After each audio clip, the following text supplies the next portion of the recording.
What up, everybody? Welcome to another episode of Rain Race with my boy AJ Richardson. Today, we got going on year 17, six-time All-Star, certified bucket getter, shot fake, stay down. Y'all all know who I'm talking about, DeMar DeRozan. And as you know, we are sponsored by DraftKings, so y'all go to DraftKings right now, download the app, and use promo code RACE. Now let's get it to the episode.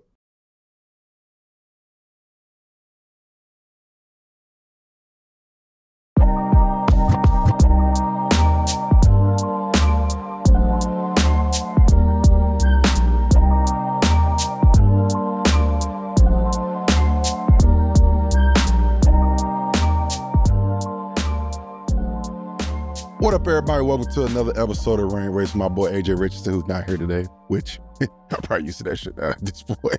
But who gives a damn? Because we got a very special guest here today. We got a mid-range assassin. We got a guy who got a lot of motherfuckers fined.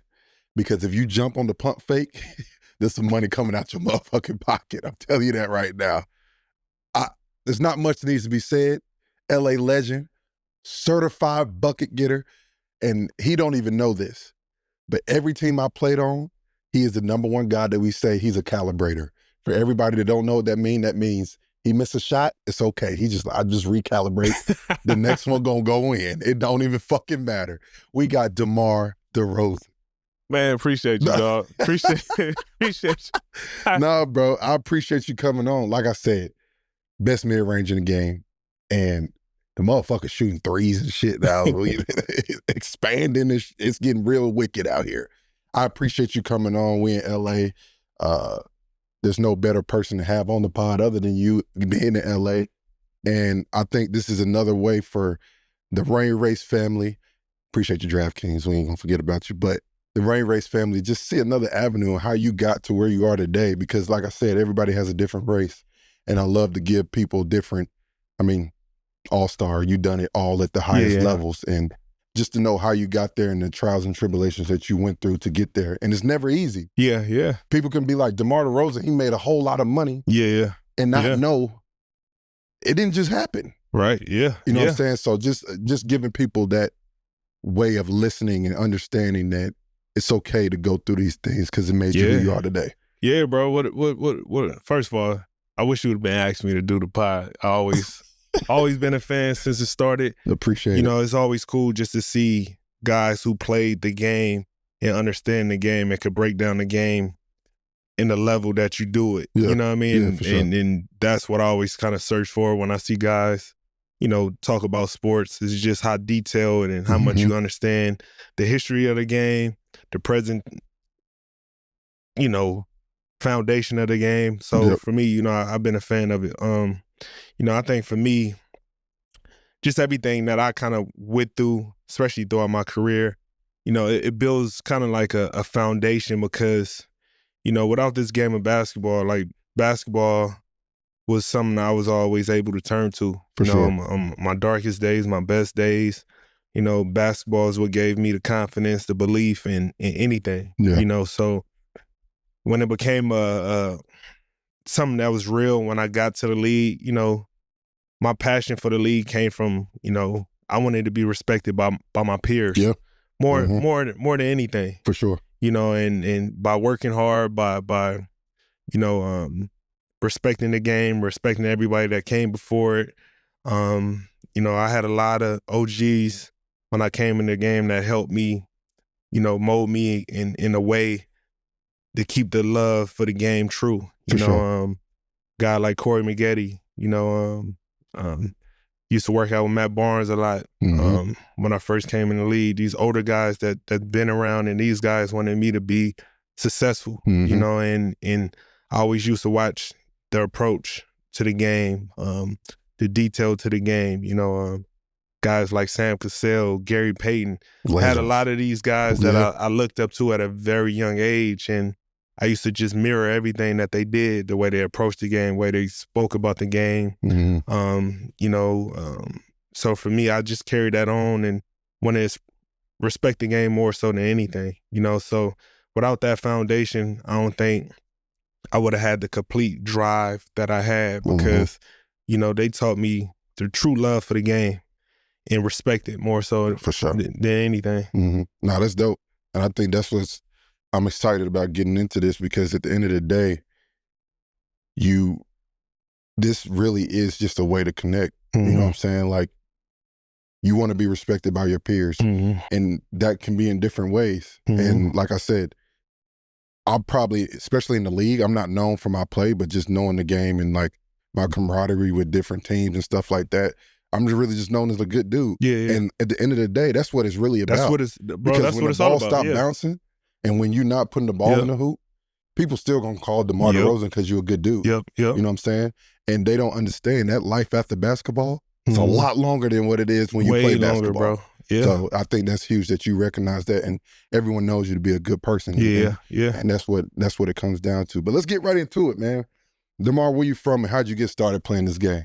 Yeah, I'm from Compton, California, born and raised. Trenches. Yeah, man. I'm talking about.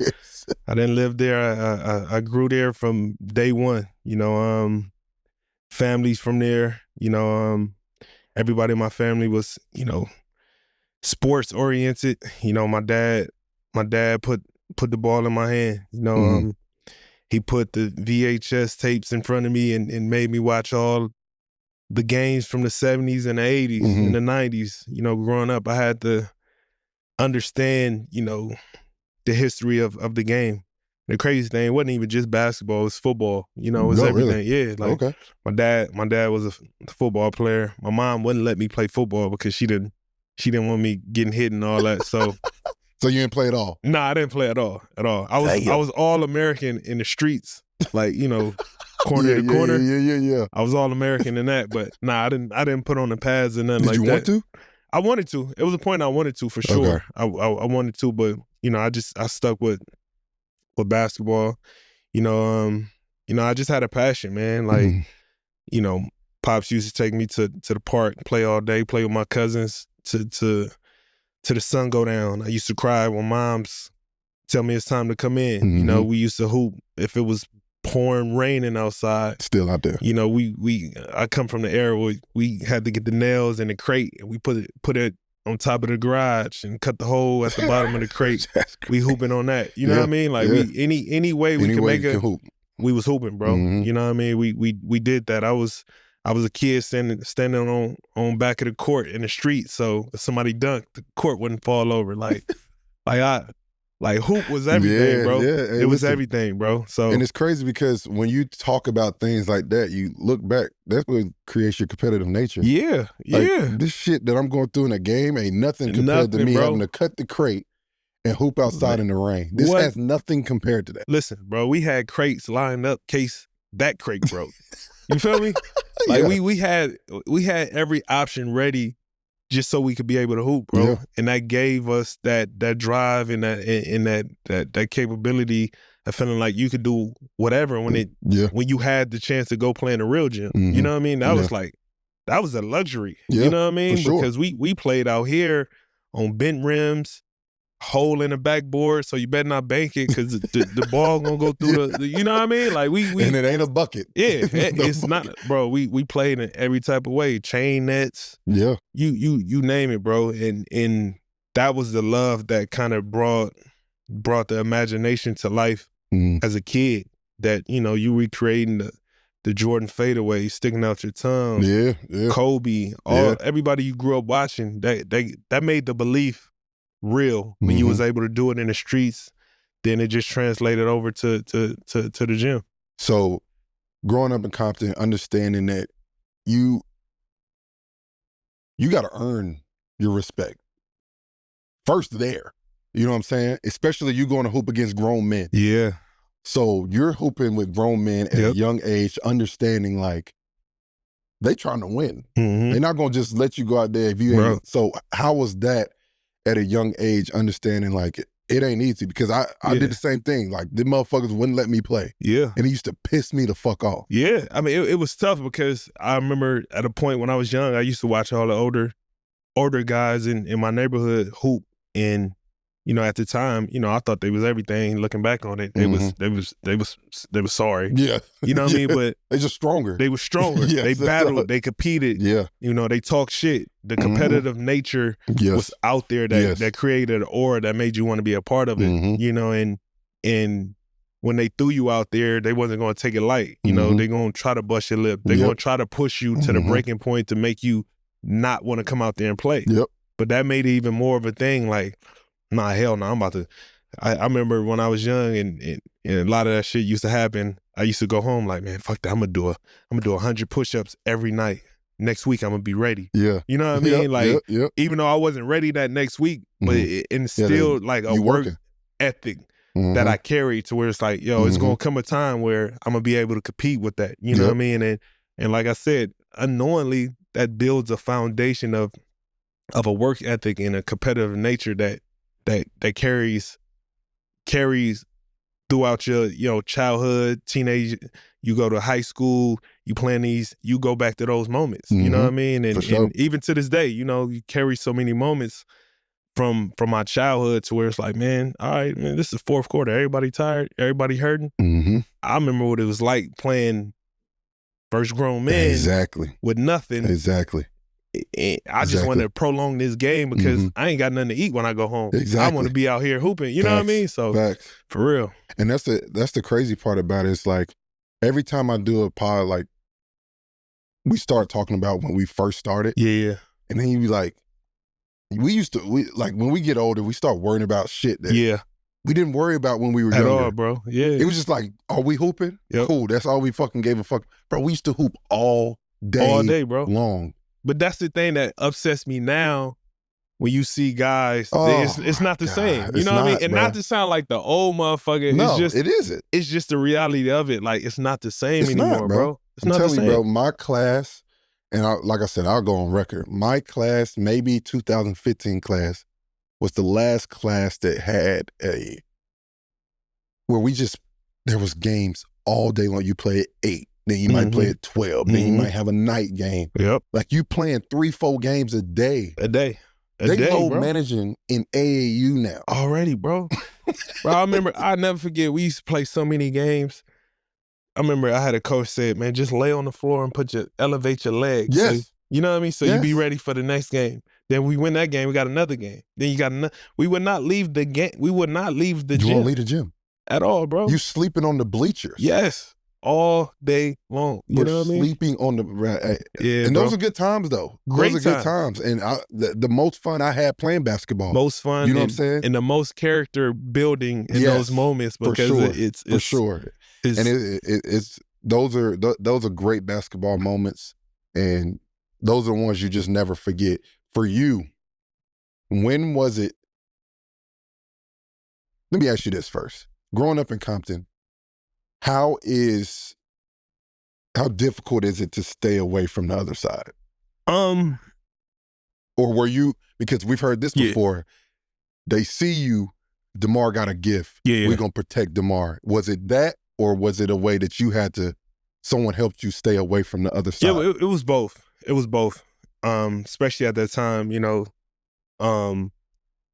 growing up, you look at everybody like, this the family, this the friend, this, not really putting in consideration the environment you really growing up in. You know what I mean? It becomes you don't know no better. You don't know no better. Yeah. You know what I mean? It's a norm. But then you start to come across certain people that tell you like, we going D, you stay. Yeah, and it's like, why? Like, you know what I mean? Or this going on, get D out of here, take D to the house. You know what I mean? It was a lot of those instances that happened to where as I got older, I started to realize certain things to where that one person that was in a group ended up getting shot or getting arrested, going to jail, but I wanted to go with them. I would have been in that situation, but they know to keep me away from that. You know what I mean? Also supporting me and making sure they supported what I did and my dreams and giving me the belief that I could do it, despite whatever obstacles and everything that we always going through, but especially them, they made sure I was there because they got off to see me do what I love to do. Facts. You know what I mean? And that just carried me along the way because I wanted more for them too. For sure. You know what I mean? So it was definitely both. but at the same time, you know, you still want to be around your family, your partners, but you know, you got to have those family members and those partners that look at you like, nah, man, you ain't gonna go down the same route we went. Yeah. When you feel like you recognize that? Like, as far as like, okay, you got to get, when did you see I can do something very special with this game? When I really, really believed it, probably going into my 10th grade year of high school. You know, at this point I was playing in all the top camps, and you know, even me coming up, I kind of took the hard route because I didn't go to all the big major schools. You know, I stayed in Compton. I went to Compton High. Like, oh, okay, yeah. I stayed literally home to where I could have went at the time when I was in high school. Dominguez was the top school to go to. Yep. They had the sponsorships. They had all the big tournaments you played in to get recognized. Me going to Compton, it was kind of like starting from ground zero. We didn't have nothing. We didn't have jerseys. We trying to figure out this. We walking through metal detectors at school, like, you know what I mean? So I had to really grind it out. And, you know, I think after my sophomore year, me going and playing these Nike camps and coming out, you know, top 2, top 3 players out the camp, it started to be like a realization like, damn, now I got college coaches coming to Compton High to see me play. And we got it's 30 game members around the school before you even walk in. You know what I mean? So when I start to see that in a belief like, damn, y'all coming to see me from Louisiana, from Florida, from North Carolina, all these coaches from different places, there started to be a belief that, like, you know, I can make something happen. Nah, for sure. And I think that's where it all sets in, especially when you go compete against the best. Yeah. I'm like, wait a minute, I've been hearing about him. Yeah. I'm good. That's exactly how I went. You know what I mean? I'm good. And that's what we need. And it's kind of, as hoopers, we all think somewhat alike. We all have egos. We all have confidence, like, that motherfucker can't touch me. You know what I'm saying? And then when you get there and you holding your own, that's when you start to figure it out. 100%, yeah. So for you, was there a game? Was it a matchup that you held your own in that you was like, okay? What's crazy, it wasn't nothing that I kind of was thrown in to where, like, I didn't feel like I came out of it the best in a sense, because it was like, it was a lot of those moments. It was a lot of moments where I went to camps for the first time, being around, you know, I remember the first time I was around, like, the Kimber Walkers, guys from East Coast, and it's like, damn, it's true what they say about these New York guards. They handle crazy. They you know, playing against Tyreke Evans, you know, from Philly. It's like, you see the difference in games, but at the same time, it's like, you wanted to represent where you was from, but also show how special you was going against all these guys. Yeah. And I think it was a time where I went to LeBron camp, you know, and I think I left the camp as, you know, #1 player in the nation. That'll do it. And it was like, damn, like, this is real. You know what I mean? I remember I always tell Uncle Wes this every time I see him, like, man, you told me, like, I remember he came to see me play at LeBron camp, and he said, man, show me something. And by the end of the camp, he was like, you gonna be the best player in this country after what I just seen this week. And it always stuck with me. You know, we always laugh about that conversation to this day, but that just gave you the belief that, you know, it could happen. Yeah. Hey, look, those are the turning points. Yeah. Those are the turning points, and those are the ones that, because we all know this game is about confidence. When the motherfuckers who the best have the most confidence. Yeah. You know what I'm saying? They got the ultraviolet green light. They think every time, motherfucker Luka, he just think he's gonna make every shot he throws up. Yeah. He just has that belief. Yeah. It's the best time of the year. It's conference championship time, and it's time to figure out who's gonna be in the finals. Will it be in the Big Apple in New York, or will it be in Minnesota in the Twin City? We don't know. But the one thing you already know, we are sponsored by DraftKings. So that means go to DraftKings right now, download the app, and use promo code RACE. New customers who bet as little as $5 get $300 in bonus bets if your bet wins. And you already know, use your $300 in bonus bets on DraftKings same game parlays for a shot for an even bigger payout. And if sports betting isn't legal in your state or sports betting isn't your thing, DraftKings still got you with DraftKings Pick 6. Once again, go to DraftKings right now, download the app, and use promo code RACE. New customers who bet as little as $5 get $300 in bonus bets if your bet wins. DraftKings, the crown is yours.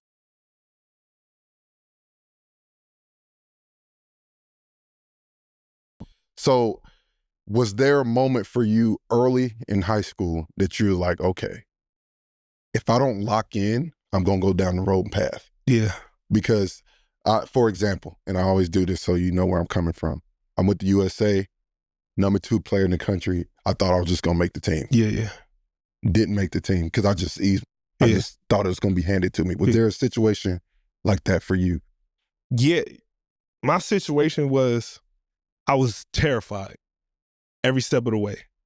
Every time I went to a big camp, every time I played in a big tournament, competed, I was always terrified from the sense of like, I don't want to keep living the way I'm living, going back to Compton, you know, hoping the lights on or trying to figure out what I'm gonna eat or hearing, you know, something about one of your friends getting shot. Like, I was terrified. I was so fearful of continuing that part of my life. It drove me to give everything I had every time I went to go hoop. You know what I mean? Like, to your point, like, some people have that confidence when they go out there. Mine was the fear of not wanting to fall back into, you know, the environment that I was in. You know, like, this gave me, like, basketball gave me a belief, like, damn, we could play in gyms that got ACs. We could play in gyms that got nice rims. Like, so that gave me like, damn, basketball doing this shit for me. I'm more fearful of going back to that. You got a little taste of it. You was like, wait a minute. Yeah, you know what I mean? It's like, we can play basketball in a gym? Yeah, like, we don't gotta bring no blickies in here. Yeah, you feel me? Like, I can get off the bus and I'm walking on a nice campus, like, because I always tell people, like, me in high school, every high school we used to go to, at my high school, we had to deal with whatever gang was at that high school. So we getting off the bus, we could be getting banged on by another hood from that school. It's been times I played in gyms. Diabolical work right me? now. Like, that's crazy. I talk about it with a bunch of my homies now. It's been times I played at certain schools and the whole row be gang members and they get to yelling like, you make the next shot, you ain't making it out of here. That's real. You see what I'm saying? That's real?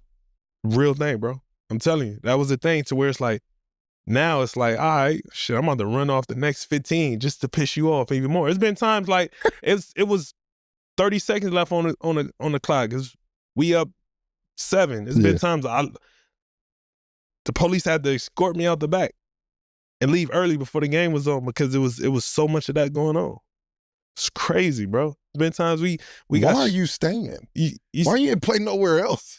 That was all I so badly wanted to put my city and my school on the map. That's lit. You know what I mean? Yeah. Like, because that's where I was from. You know what I mean? It was like, damn, I want us to get the recognition of being a basketball school. You know what I mean? I want to be the one to make it out of here and change the narrative. That was always my mindset. You know what I mean? For real. I mean, getting escorted out of high school game right away. It's insane. Been times our bus getting get banged shot. on, getting off the bus. It's insane work. Crazy, bro. I'm gonna tell you right now, Wayne Ray's family, that's a first. We ain't heard that one. Yeah, I'm telling you, bro. It's legendary. But let me ask you this. Was there a guy you have, I mean, the list goes on. Cali, we had his hoop state debate all the fucking time. Yeah. California don't fucking count. The damn state too damn big. Okay? Man, you just go Southern California, Northern California, you keep it to a section. Let's keep it to a section, all right? Who was a guy, for me, I've said this before. I remember going to see John Wall play. Yeah. And I was like, I need to get to his level. Because it was just, motherfucker was insane. Yeah. Who was that for you that you looked at was like, that's the level I need to get to? And the list probably goes on for you. For me, I think I said this before. The toughest person, the nicest person who I competed against in high school to where it made me like, God damn, I wish I could do this. I wish I had this, was Drew Holiday. Because the Drew y'all see now is how Drew was in high school. Drew was ambidextrous. He could use both hands. He was the first person in high school I seen go down the middle of the lane off his right foot, left hand dunk. And it's like, damn, ain't he right-handed? Yeah. You know what I mean? Like, I remember being in high school working on trying to dunk, jumping off my right leg because of Drew. You know what I mean? The way he played defense is everything you see him now is how he was. He had it already. He had it, bro. He had like the complete, solid, like skill set. Yeah. You know, especially me when I was young, I was just like an athletic freak. You know what I mean? But to see him, it was like, yo, he nice. Yeah. He handled crazy and everything. So for me, it was Drew. That's tough. I mean, if he doing what he doing now in high school, I can't even imagine what the fuck he was going on. Yeah, he was Drew was he was tough in high school. Yeah, he was different. He was definitely ahead of his time. First letter. That's going back for you. You remember your first letter? Because you on year what right now? Shit, this would be 17. Shit. This would be 17. God damn. This would be 17. 17, bro. Yeah. Oh, no, yeah. You remember your first letter? Yeah, I'm trying to remember. I want to say it was it was decades ago. I want to say for real. I want to say it was Arizona, if I'm not mistaken. Okay. When first offer. Yeah, I think it was Arizona. Pretty sure. First offer. First offer was Florida State. Really? Yeah, Florida State. Shit, was Coach Hamilton there? That he was there. Old. He was there. Yeah, he was there. Shit. Yeah, he got some years on him. Did Carolina offer you? Yeah, I took a visit, unofficial visit there. And the crazy thing, I remember going there because I really wanted to go to North Carolina, obviously because of Jordan. Then just the history behind it. Then it's the crazy thing. Bullshit, bro. listen. I want to go there, and also like my high school was like, you know, same colors as North Carolina. Yeah. So I'm looking at it from that, like from that whole perspective. I wanted to go. I remember taking the unofficial, sitting there with Roy, talking to him, and I mean, you just felt the aura. I mean, you know, like you just walking in there, the arena, everything. It's like, damn, like this is college, like you know. But I think ultimately for me, it was hard for me to leave home. You know what I mean? Clearly, like, you went down the street. Yeah, you know what I mean? Like it was hard. It was tough. And the crazy thing what pissed me off, they won an Natty. They won it that year. Yeah. So from that bullshit, bro. We would have been cold. For real. Because you would have been with it. Ty, Danny, Wayne. Ed Davis. Yeah, they had a mob. They had a mob. Yeah. So when was the first, like, well, clearly LeBron camp, you was #1 in the country, but like, what was the biggest thing for you going into recruiting? Like, what did you look for? Was it just being home, or was it the style, or what? I mean, I really didn't look for nothing specifically, honestly.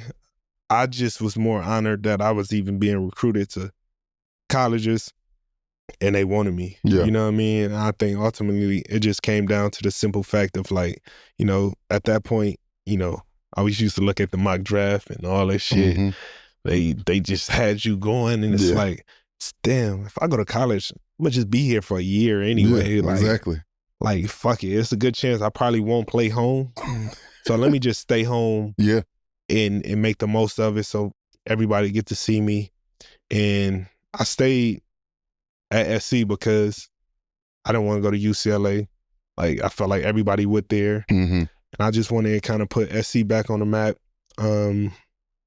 Same way I looked at staying home, going to Compton High. Yeah. You know what I mean? So I just decided to do that. I just wanted to be home. No, I mean, that makes a whole lot of sense. I mean, at the end of the day, you choosing USC doesn't shock me, because if you're thinking that way from, like you said, you stayed at Compton the whole time. Yeah, whole time, yeah.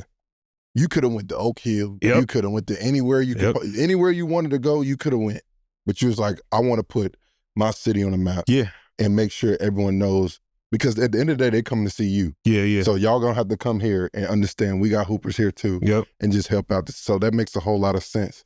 What was your final five? You remember? Florida State, Arizona, Cal, North Carolina. I think I want to say LSU. If it wasn't USC, what was gonna be who? Florida State. You took a visit? Yeah, I took an unofficial. Yeah, I know. Yeah. That'll do it. I took it, but you know what? This shit That'll do it. This about to make me feel old too. This, you know why I decided no to Florida State? Because right after I took my unofficial, the fucking hurricane started happening. Yeah. All that's when I said, I can't go there. I said, if this shit happen, how I'm gonna get home? Like, I'm all the way over here. You all the way over here. Like, so that's the thing about Florida, bro. Them hurricanes. Bro, I forgot the name of the hurricane, but it wasn't too far after Hurricane Katrina. And I was just like, nah, I can't do it. I can't do it. I'm gonna stay my ass at home. You don't gotta deal with that out here. I tell you that. Y'all got earthquakes and That's shit. it, man. Them shits be some bullshit too. I ain't gonna hold you. It's only 2-3 seconds and it's over. But that's facts. That's facts. So picking USC, did you play in Peach Jam? In Atlanta? No, what Peach Jam? Peach Jam in Georgia. I did.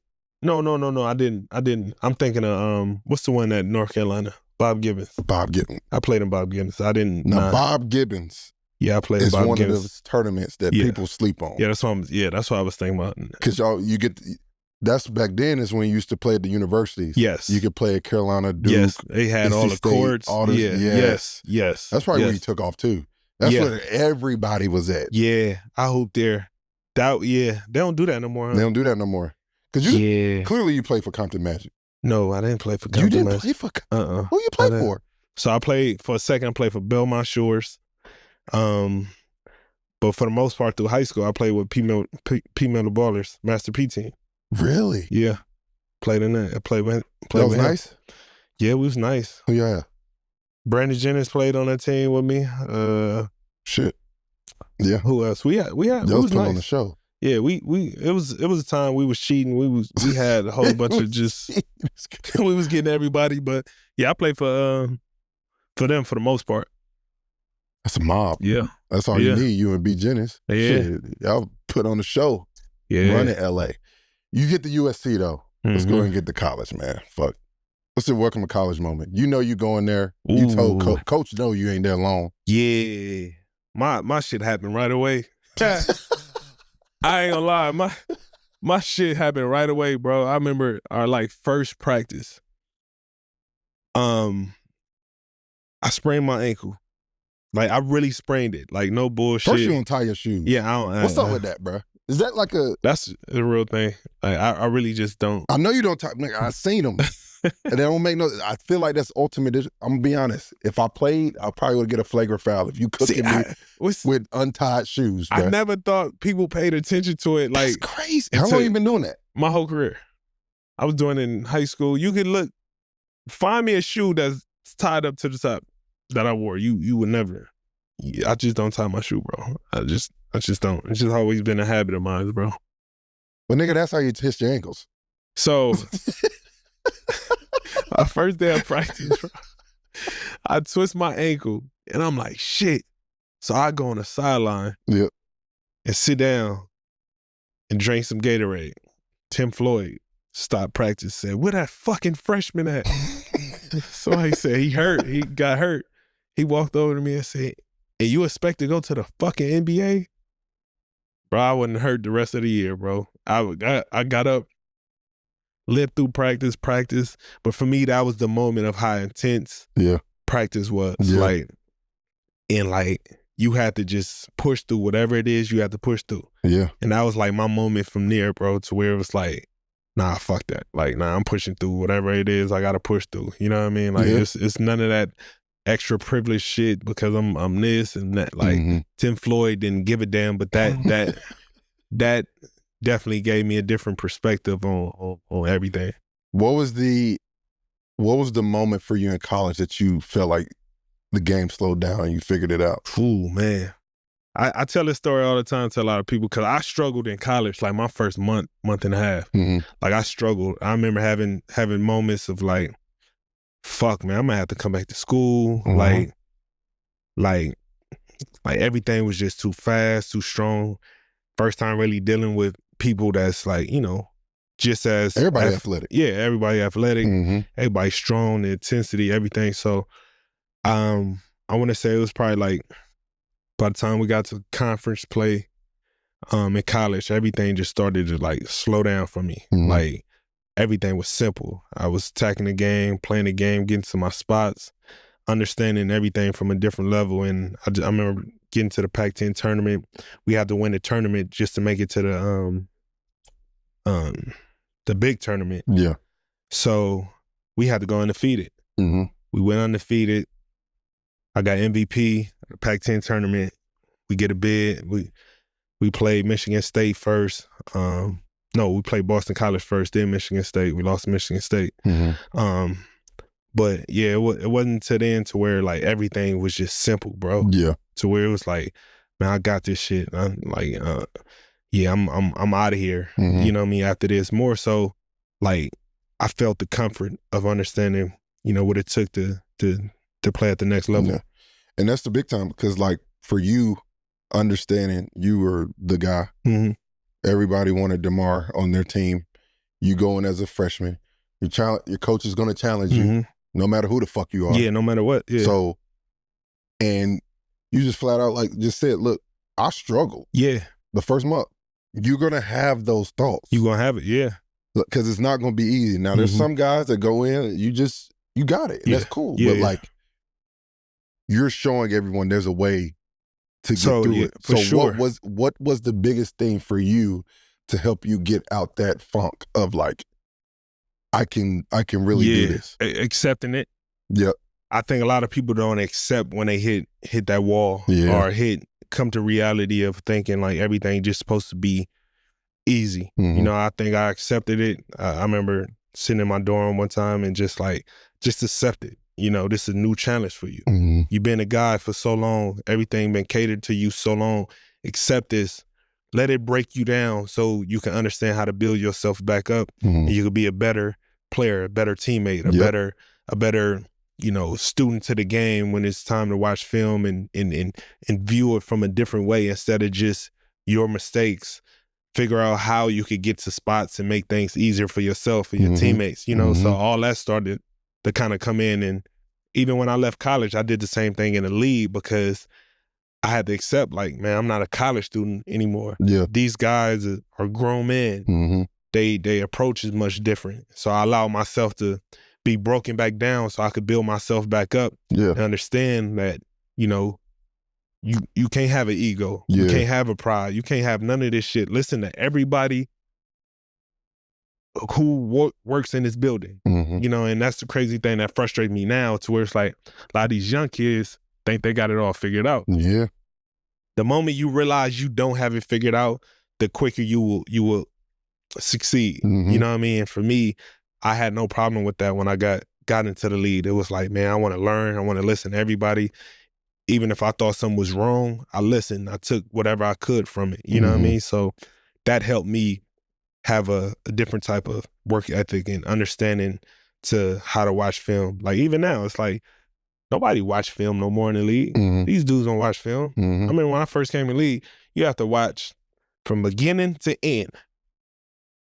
Beginning to end. Not just, we got these 4 clips to show you. Like, so me watching it, I'm breaking it completely down from every position. You know, I want to understand this. I want to understand how to run pick and roll, how to come off pin downs, how to do this, how to do that, how to get my shot off here, this, that.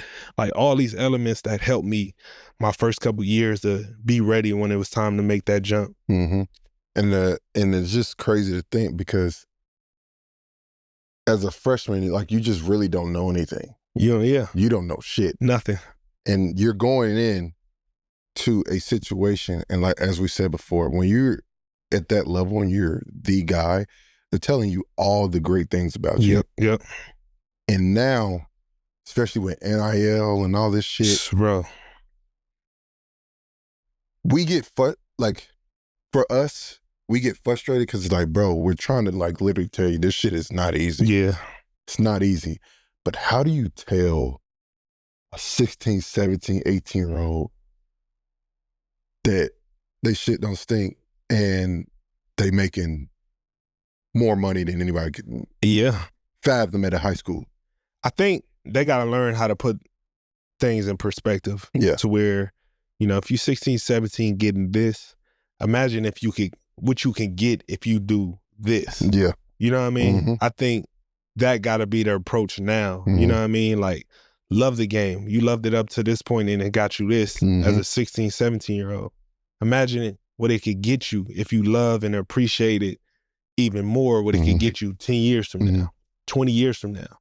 You know what I mean? I think that got to be something more relayed to a lot of these guys now and understand, like, this goes back to my theory of how I looked at it. If I was 16, 17 getting that, I'd be terrified, one, to lose it, or be more terrified thinking like, man, this may not come again. Yeah. How can I grow from this and be better as a player in managing what it is that I'm thinking I'm getting now? You know what I mean? Because everything we get not going to last. 1,000%. You know what I mean? We're not going to keep getting these checks to this magnitude forever.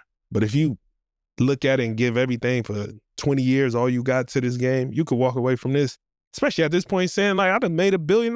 Come on, bro.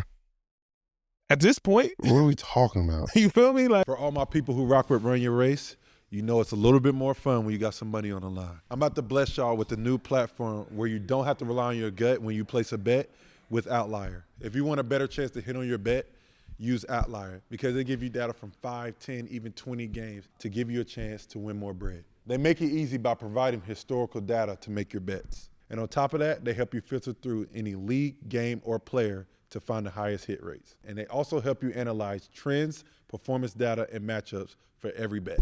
Wouldn't it be easy if they told you Rudy Gobert didn't average 12 points in the last 5 games? So head over to Outlier right now and get 7 free days and start betting smarter. Outlier. Let me ask you this. Did you work out with guys when you were in high school? Like as far as like pros and stuff? Pros, this kind of like a cheat code. Kobe. Yeah. It's like, but I was probably 16, 17. Mm. By that time, that started happening. First of all, that's insane that you were working out Kobe 16, 17. Talk about that for a second. Yeah. How the fuck did that happen? Yeah, it always started. We just skipped over that. It always, that's why I said it's kind of a cheat code. But yeah, it started because he cheat code. He always used a hoop. He always used a hoop all the time. Now, obviously, me being from LA kind of just caught on because we used to always have these late night open runs. Then it turned into, you know, a lot of people probably don't remember. I think they stopped it around your class.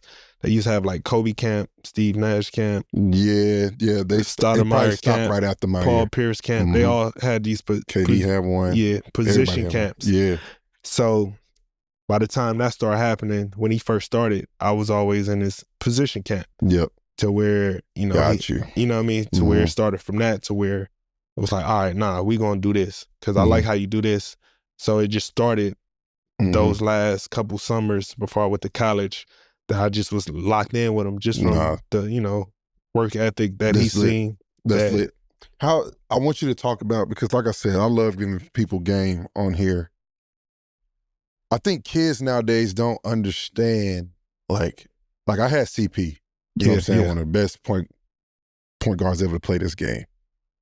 And when you have access, Kobe Bryant, Chris Pauls, to whoever, take advantage of that. Take advantage, man. You know what I'm saying? Because at the end of the day, they're giving, like you just said, it's a cheat code. Bro, yeah. We don't want you to go through the same shit that we had to go through, and they can help you just navigate the right way. Bro. Yeah. Like, how important is that? Man, that's everything, man. And that's why I think for me, like, it's big. Like, anybody know when every team I played on, I take in a lot of the guys, you know, wholeheartedly, you know, not on and off the court, just to give them the good, the bad, and the ugly that I went through, so they don't make the same mistakes, or they'll be aware or understand how to deal with it. And that's just me going back to my days early on in my career, the guys that helped me. You know what I mean? That to this day that I talk to, like one of my vets was Jared Jack. Yeah. You know what I mean? And shit, I just called Jared Jack last week. You know, after they lost, we sat on the phone, chopped it up for like 45 minutes of just, you know, back and forth. But I still call him like, you know, that's my vet, you know what I mean, for advice. And just chop it up. So for me, a lot of these things go a long, long way. And, you know, I always give a shout out to, you know, somebody that told me something that stuck with me, Michael Redd, you know, that told me something as a rookie that stuck with me. Just, you know, listening to these vets that I looked up to that go a long way, you know, and it's crazy. I see him talking about it on his podcast like a couple of weeks ago, about me telling about the story, what he told me my rookie year, and to look at it a decade and a half later, him bringing that up. Still remember. Both of y'all remember. You see what I'm saying? Yeah. That's what it's all about. For sure. That's what it's all about. And the more these young guys do that and understand how valuable that would take you, you know, you'll go a long way, you know. Because you can't do this by yourself, bro. No. It's impossible. Bro, it's no way. It's nobody. It's nobody who walked through this and navigated through this alone. Nobody. Listen, your favorite player. Bron don't do this shit by himself. Yeah. Jordan didn't do this. Like, nobody does it because it's impossible. Yeah, you can't. With everything that comes with it, having those vets, like people can be like, Jerry Jack was the problem.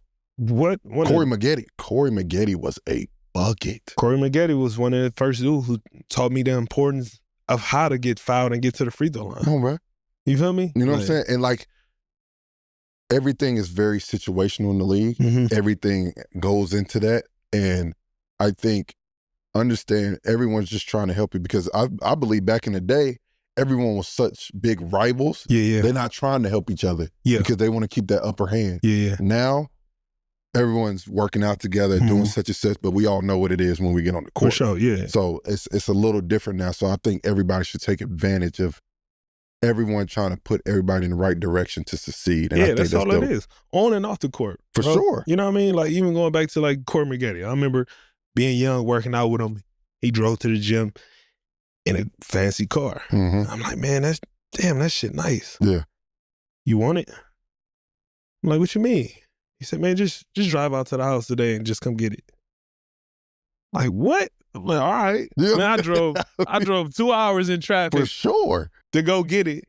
But to that point, it taught me a lesson of material things not important. You know what I mean? So by the time I did get my first big deal, like, I didn't care about getting nothing or spending $300,000 on a car. You know what I mean? Yeah. Because I had a vet that just looked at me and said, take it, drive it. You realize, like, damn, it's just a car at the end of the day. It's just a car. Just a car. You know what I mean? Yeah. Like, so for me, that go a long way to where by the time I do get paid, I'm not tripping on cars like then you that. can lose your mind with that shit too. Yeah, you can lose your mind. You can really you know get what crazy. I mean? It can really get hectic going on there. Yeah.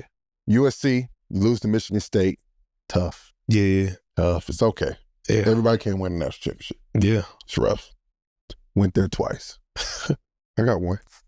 I say it every pod. You know? I say it every pod. But it's time to go to the league. Yeah. It's time. Coach, sayonara. I'm out this bitch. Fight on. He told me to go.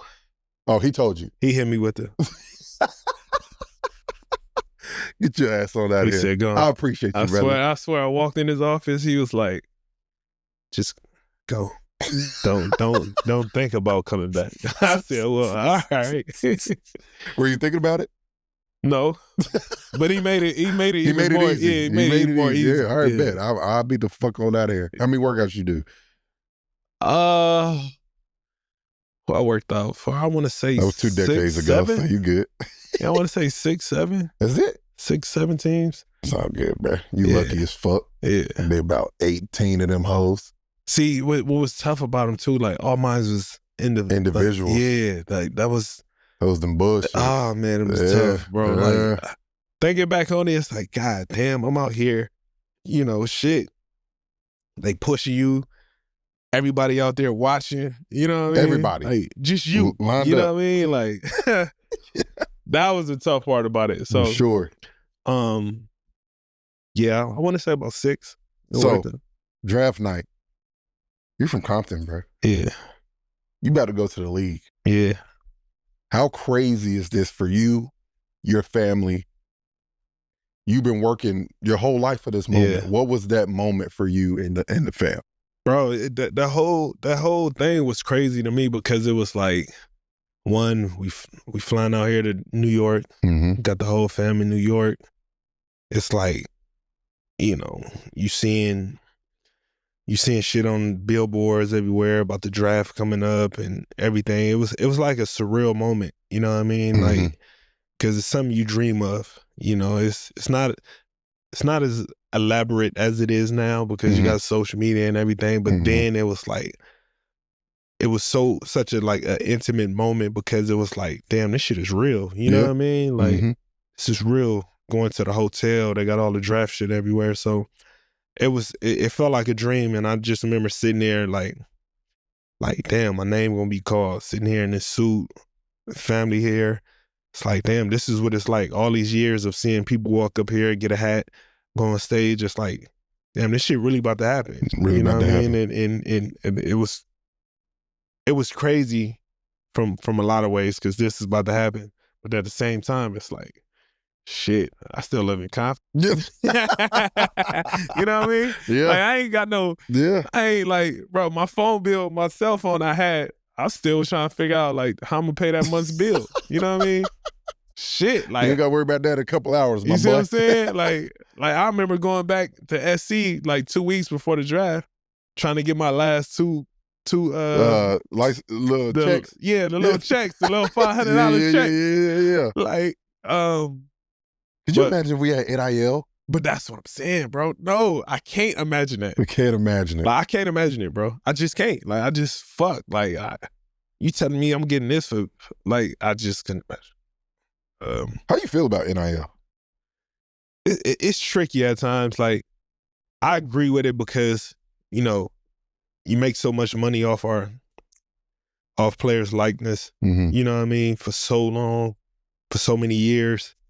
To where I feel like we need to be compensated because, you know, that $500 a month, that shit ain't nothing. You know what I mean? But everybody, you look in the crowd, everybody got your jersey on, you this, you that. So, you know, I'm like 50-50 with it because at times I feel like the kid that's getting that $1 million, $2 million, whatever it may be, you motherfuckers getting money now. But bread. I feel like that edge is gone. Because it's going to be that hungry motherfucker who ain't got nothing, who willing to go the extra mile because you feel like you don't have to because you getting this. You know what I mean? Yeah. So from that competitive standpoint, I'm not too much of a fan with it. You know, It's getting kind of out of hand. Yeah, it's getting out of hand. I wish it was more so something like, you know, this money is put in a pot for, you know, when you do make it because, you know, I feel like the value of money to these young guys will go down. You know what I mean? Because like I seen one high school kid with a crazy necklace on and a watch and all this shit. I'm like, God damn, like, fuck, I've been in the league this long. I ain't got none of that shit. But you know what I mean? That's all I got. Yeah, like, like, you feel me? So it trips me out from that standpoint to where it's like, yeah, Sean, do your thing, but as long as you doing the extra mile to put into the game, I'm cool with it. Yeah. But, you know. And that's the thing. It's like the value, I think that's the biggest thing, the value of it. Like, do you understand what comes with this? Yeah. Like, we paying you, what you gonna do? Yeah. Like, are you working? Are you producing? Yeah. Like, when you out there, they expecting 25. Yeah. We're not expecting you to come in here and bullshit because we're paying you a lot of fucking money. Yep. Do they understand that? Yeah. And that's where I think it's getting lost because you don't really got to earn shit like that no more. For sure, bro. And that's where, when we grew up, we grinded to that level because we wanted to go to the camps and we wanted to get that fucking gear. Yep. We had to earn it though. Earn that shit, yep. Now I don't feel like much is being earned. Me too. And now you got motherfuckers feel like, well, I'm going to jump in the portal if you don't give me this. This school give me that. You know what I mean? It's so crazy. now it becomes that type of thing to where it's like, all right, well, what we doing from that standpoint? That be the part I don't like about it. And it's like you know what I mean? you can run from everything. You don't got to work for shit. Yeah, you know what I mean? Like what happened to the like, give me the hardest route I gotta go. Because that ain't gonna do nothing but make me better. You know what I mean? I don't want to shy away from anything. Like I heard Jerry Stackhouse say this the other day. He said some other school was offering him to go somewhere, but he wanted to go to North Carolina because North Carolina was the only one place that wasn't promising him anything. So it's like, all right, well, fuck it. I want to go compete against this. Is there one kid that would do that now? Yeah. I don't think so. That's something. Don't know. I don't think so. Like, that's the thing. It's like, for me, I was like, what's the best school I can win a national championship? Right. That don't mean I'm the only guy. I can't win the motherfucker by yourself. myself. Yeah. So at the end of the day, it's like that has just completely went out the door. Yeah. Because now you don't, if there's something you don't like, you can just run. Just run from it, bro. And that just hurts them when they get to the league because you can't run there. You can't at all, bro. At all. So that's what makes me 50-50 with the NIL deal. Makes sense. You already know it's the summertime and we are outside. And y'all got to get your nutrition game with Factor. Because we'll be outside all summer long, don't waste no time with meal prepping, cooking, or any of that stuff. Let's get straight to it. Factor meals arrive fresh and ready to eat within minutes. And as an athlete, you guys already know I got to watch my nutrition. Factor's got that covered too with many options. I'm talking Calorie Smart, Protein Plus, Keto, and many more. And we can't always eat clean. But when you're watching that late night game and you're craving something sweet, Factor's got you with that too, with desserts and guilt-free snacks. We're talking about saving time, money, and making sure we achieve our nutrition goals. So skip Uber, DoorDash, and all that, and save yourself some bread and lock in with Factor. Get started at factormeals.com/RYR50off and use code RYR50off to get 50% off plus free shipping on your first box. That's code RYR50off at factormeals.com/RYR50off for 50% off plus free shipping. Draft night, though. Where'd you think you was going to go? I knew I was going to Toronto. I wanted to go to Toronto. I knew I was going to Toronto. I had a guarantee from Toronto that I was going ninth. So I didn't want to go nowhere else. Was there any other good workout? Yeah, I had some great workouts, other places, but I didn't want to go nowhere else. Set in stone. It was Toronto from day one. Taxes and everything. Didn't give a fuck. The crazy thing, I didn't even realize the taxes shit or anything. But it was like, that was the only place I want to go. Yeah, you just knew. It was like, I remember the workout I had. They came to see me work out in Oakland, killed it.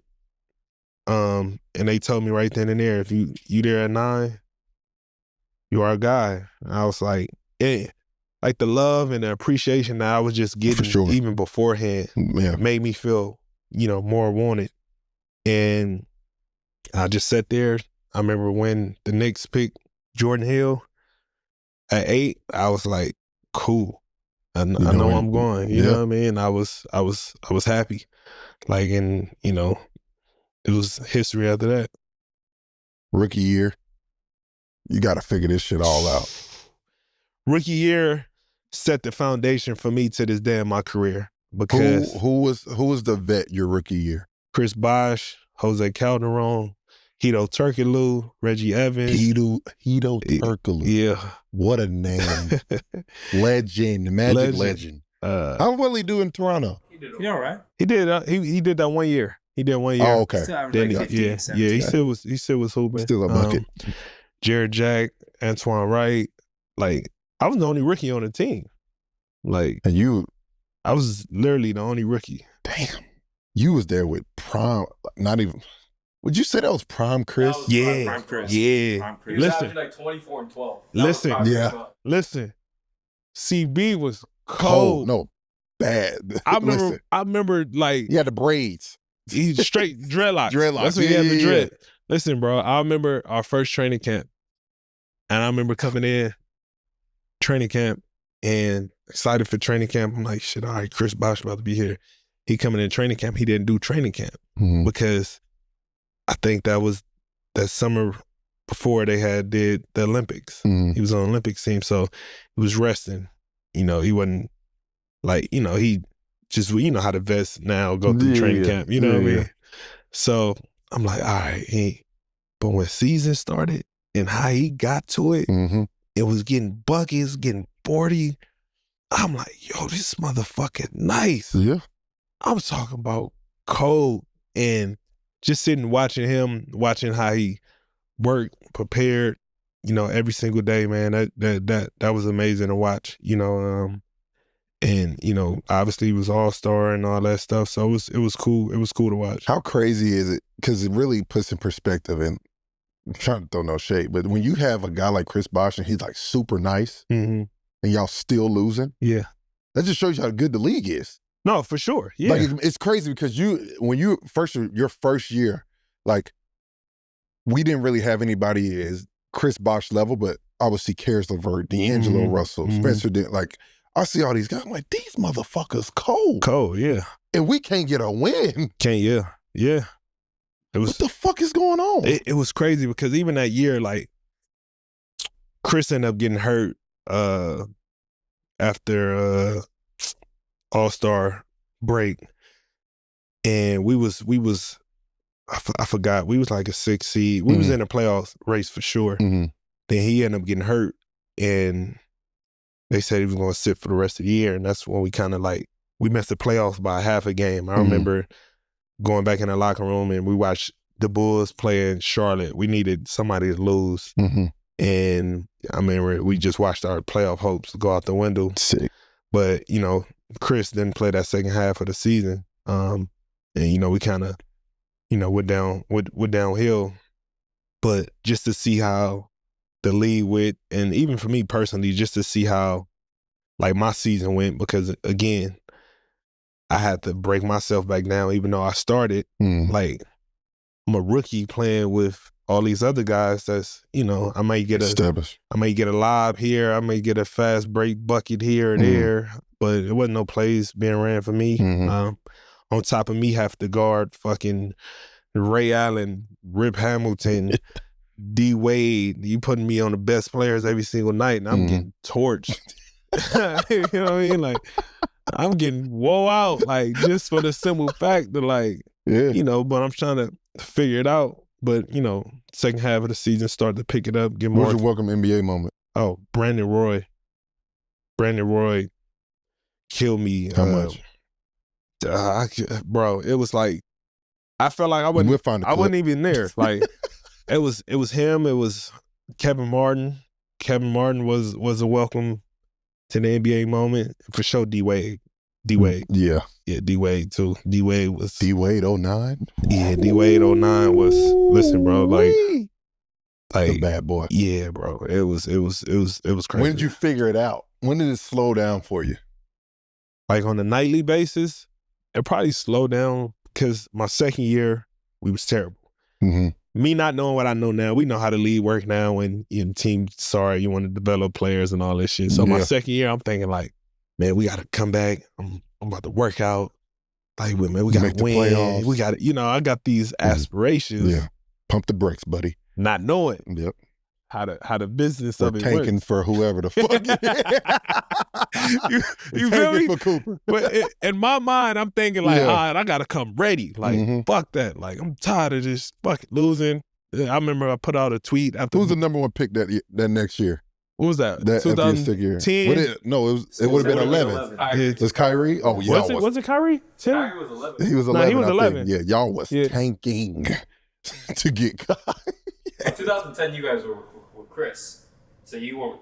It was 2010, 2011 is when you played with Sonny, Amir, at Davis. Yeah. So who was the number one pick that year? In 2010? I'll double check. But I'm pretty sure for 11 it was Kai. Yeah. I think 11 was Kai for sure. Yeah. Listen, there was some. We went through some years in Toronto, bro. Yes. Oh my God. Listen, before he got there, it was worse. Because you know they from Toronto. Yeah. These motherfuckers. You just talked about the tweet though. I told you the tweet. So No. The tweet's legendary. The tweet was what year?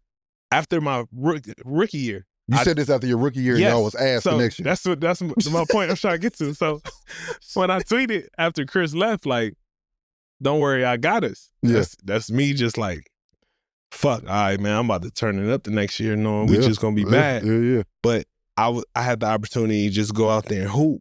I'm playing 40 minutes a game. I'm shooting all the shots and everything. Not saying it was good shots, but it was just like me just kind of let free. And through that whole process, I'm learning good shot, bad shot, how to play, how hard it is to play 40 minutes, what's my sweet spots, what's not, my weaknesses, my strengths. So my second year was kind of like a full development of me understanding what I really need to work on to be a high-level player in this league. And we suck so goddamn bad. You know, that's all I could take from it. So what's crazy is you look back in those situations like you wish you could have been competing for a playoff. Yeah. But it kind of made DeMar. Yeah, for sure. Yeah. You know what I'm saying? For because sure. you gained so much confidence. So much. And it's like I failed so much and I was able to fail without the pressure of like, you ain't really trying to win. Yeah, you know, but in my mind, you're trying to win. But you're like, I get what you're saying. Yeah, you know what I mean? So that allowed me to kind of like develop in every way because I was able to fail and learning through my failures, it built that character that I needed to keep pushing, you know what I mean? So by my third year, you know, much better player, so much stuff coming together. You know, I remember after my second year in the league, I started to understand what hockey assist was. Yeah. Now I'm trying to get hockey assists to make my teammates better. I'm trying to learn how to play pick and roll, score, you know what I mean? So by my third, fourth year, that's when everything kind of just really started to come together for me. When did it all shift? Because when you're in an organization for as long as you were, you feel it. Yeah. You know it. Be like, okay, this is the turning point for us. I want to say that it was 2014-15 season. We ended up having Cal. I remember that season we started off rough. I remember we traded I always make fun of about this shit. We traded Rudy Gay. Had to. Take your ass on, Rudy. We traded Rudy. I always fuck with Rudy about it. So we traded Rudy, and obviously was devastated about that happening. But I remember, you know, that year looking at, you know, I'm looking at guys in my same class, like, you know, Drew had been an all-star already. Yep. He was in the playoffs. James, obviously, he was competing for playoffs. He was in the playoffs. So all these guys, like, I'm looking at them like I'm tired of not making the playoffs. Yeah. You know what I mean? Like, you get sick of it, losing all the damn time.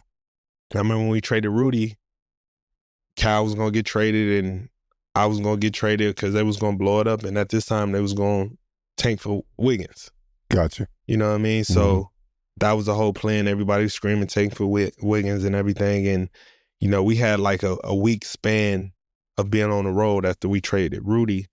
In that week span, we just hooped. Yeah. I'm talking about we winning games, top teams. We beating everybody to where it turned. Because this team right now is you, Kyle. 2014. This is me, Kyle. DeMar Carroll? No, he wasn't there. Grievous Vasquez. Whoa. Yeah, what a name. Pat Patterson. Amir Johnson. Amir, John Salmons. Yeah, like Terrence Ross. T. Ross was on that team, right? Landry Fields, T. Ross. Landry Fields. It just clicked. So everything just clicked, bro. Jonas and Patrick Patterson, Jonas, Valanciunas. So we just hoop, bro. Next thing you know, I'm an all-star. I'm named all-star. I'm like, shit. Like, all right. Like, next thing you know, we top seed. We about to play Brooklyn first round of the playoffs. That's what KG in there. KG, Paul Pierce, Joe Johnson, Darren Williams. I tell you, they had the names. Everything. We took them to 7. Took them to 7. That was the first one. We took them to 7. We lost by a point. Lost by a point. But Sick. how that whole year kind of just changed everything for us. The belief, the everything, bro. It just gave us what we ultimately needed and understood. Like, man, we because we started the season like 6-12 or something like that. Like, we was like trash. And you weren't in the playoffs again. So your rookie year and then 2014? Until 2014. That's when we first made the playoffs. Damn. So that whole time, so boom, we do that. And the confidence is there. It's like, shit. Yeah. Like, you know what I mean? All-star, this. So the next year. How you going into that summer after your all-star Man, year? straight to it because, what was that, 2014? I want to say,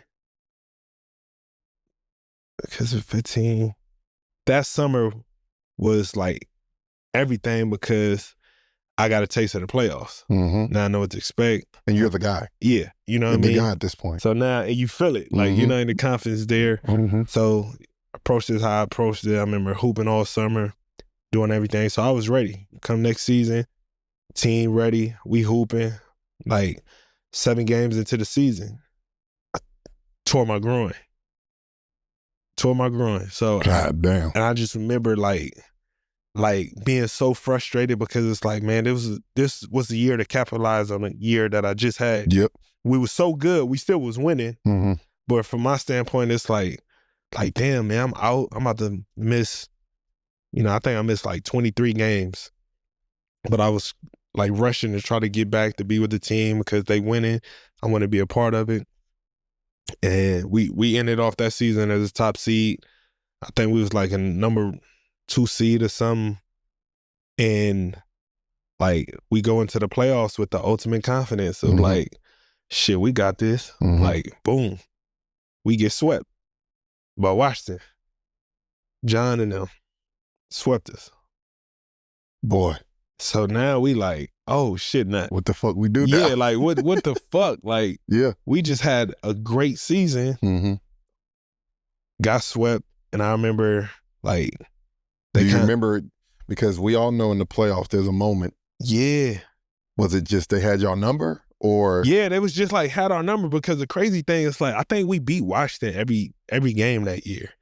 But that goes back to the point of we already counting our eggs before we got them because we looking at it like, got you. Like I think Atlanta was I think Atlanta was the top seed that year. Mm-hmm.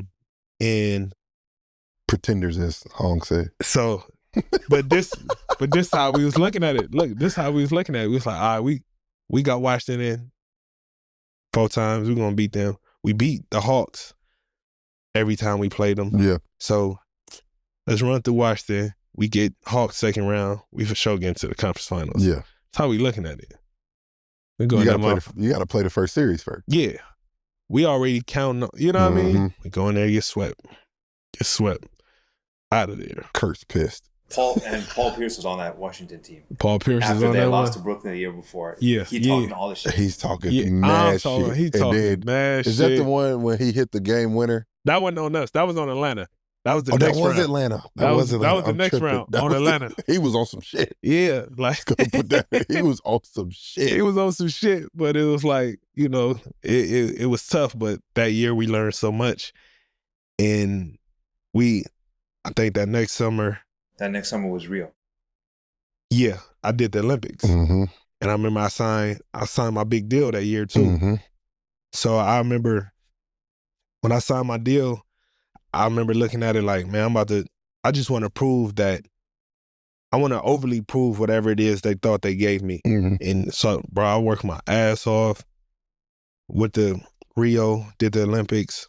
I'm gonna be honest. I remember this to this day. I don't know where I was when I was watching y'all play. Y'all played at Golden State and you tried that 360 dunk on a nigga. Oh, yeah. I said, he needs to be tested. Yeah. The motherfucker needs to be studied. Yeah. There's something wrong with him. Bro. Who decides to do a 360 on somebody? Did you know he's there? Yeah, I seen him.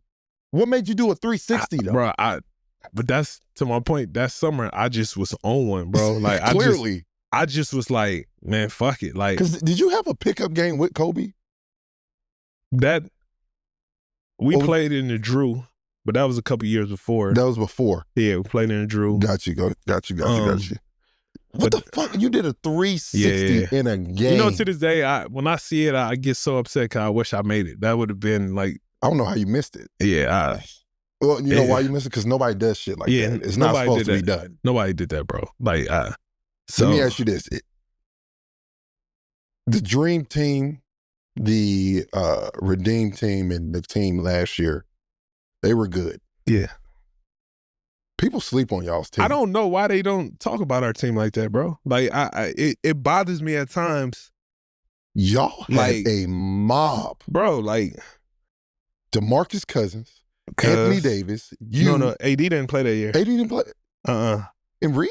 It's because that was also the first Olympics like Kobe had left. Yeah. That's why they get slept on. But it was Kyrie. It was Kyrie. KD, James, Ross. No, James didn't play. No, James was on. Jimmy Butler. So it was Kyrie, Cal, Clay, PG, Cuz, Jimmy, Draymond, DeAndre, KD, and Melo, and me. Yes. Were you on the team that D Rose was on? That was FIBA. That was 2014. Yes. That was me, Steph, D Rose, James, AD. You was on that team. Yeah, that was 2014. Team. Oh, that one. Yeah. FIBA, I think that team. Yeah, nobody talking about compete. That. Yeah. 2014. That was with Redeem, with all them. Bro, we was cold. Stacked. James, Steph, Kai, you. Was Clay on that team? Yep, Clay was on that team. Clay, was Rudy on there? Rudy. Fareed. Yes. AD. Fareed was hooping there. Hey, Fareed was statistically the best player on the team. Like, easy. That team was insane. Easy, bro. Like, Plumlee. Yeah. Y'all had Plum. And everybody played. So. Everybody played, bro. I'm talking about in the competition was cracking. Like, it was like... Where'd y'all go that year? Where we went? Barcelona? Was it Barcelona? It was Spain, yeah. Yeah. Because I know y'all played, which was tough. Y'all played in the Garden. That was tough. Yes. That was super tough. Yeah. Damn, you take me way back. Yeah, it was Barcelona, right? Yeah. I don't know, bro. I was thinking. I swear, I was thinking about that shit the other day. I was like, I don't know, bro. That FIBA team with D Rose. We didn't say D Rose. Yeah. Didn't say D Rose. It's cracking, man. Who you taking, huh? That FIBA team or Redeem team? Redeem team. You got Kobe, you can't go against me, bro. Can't go against Cole. Yeah. The FIBA team or the Rio team? I might go FIBA. Really? We was Rio, bro.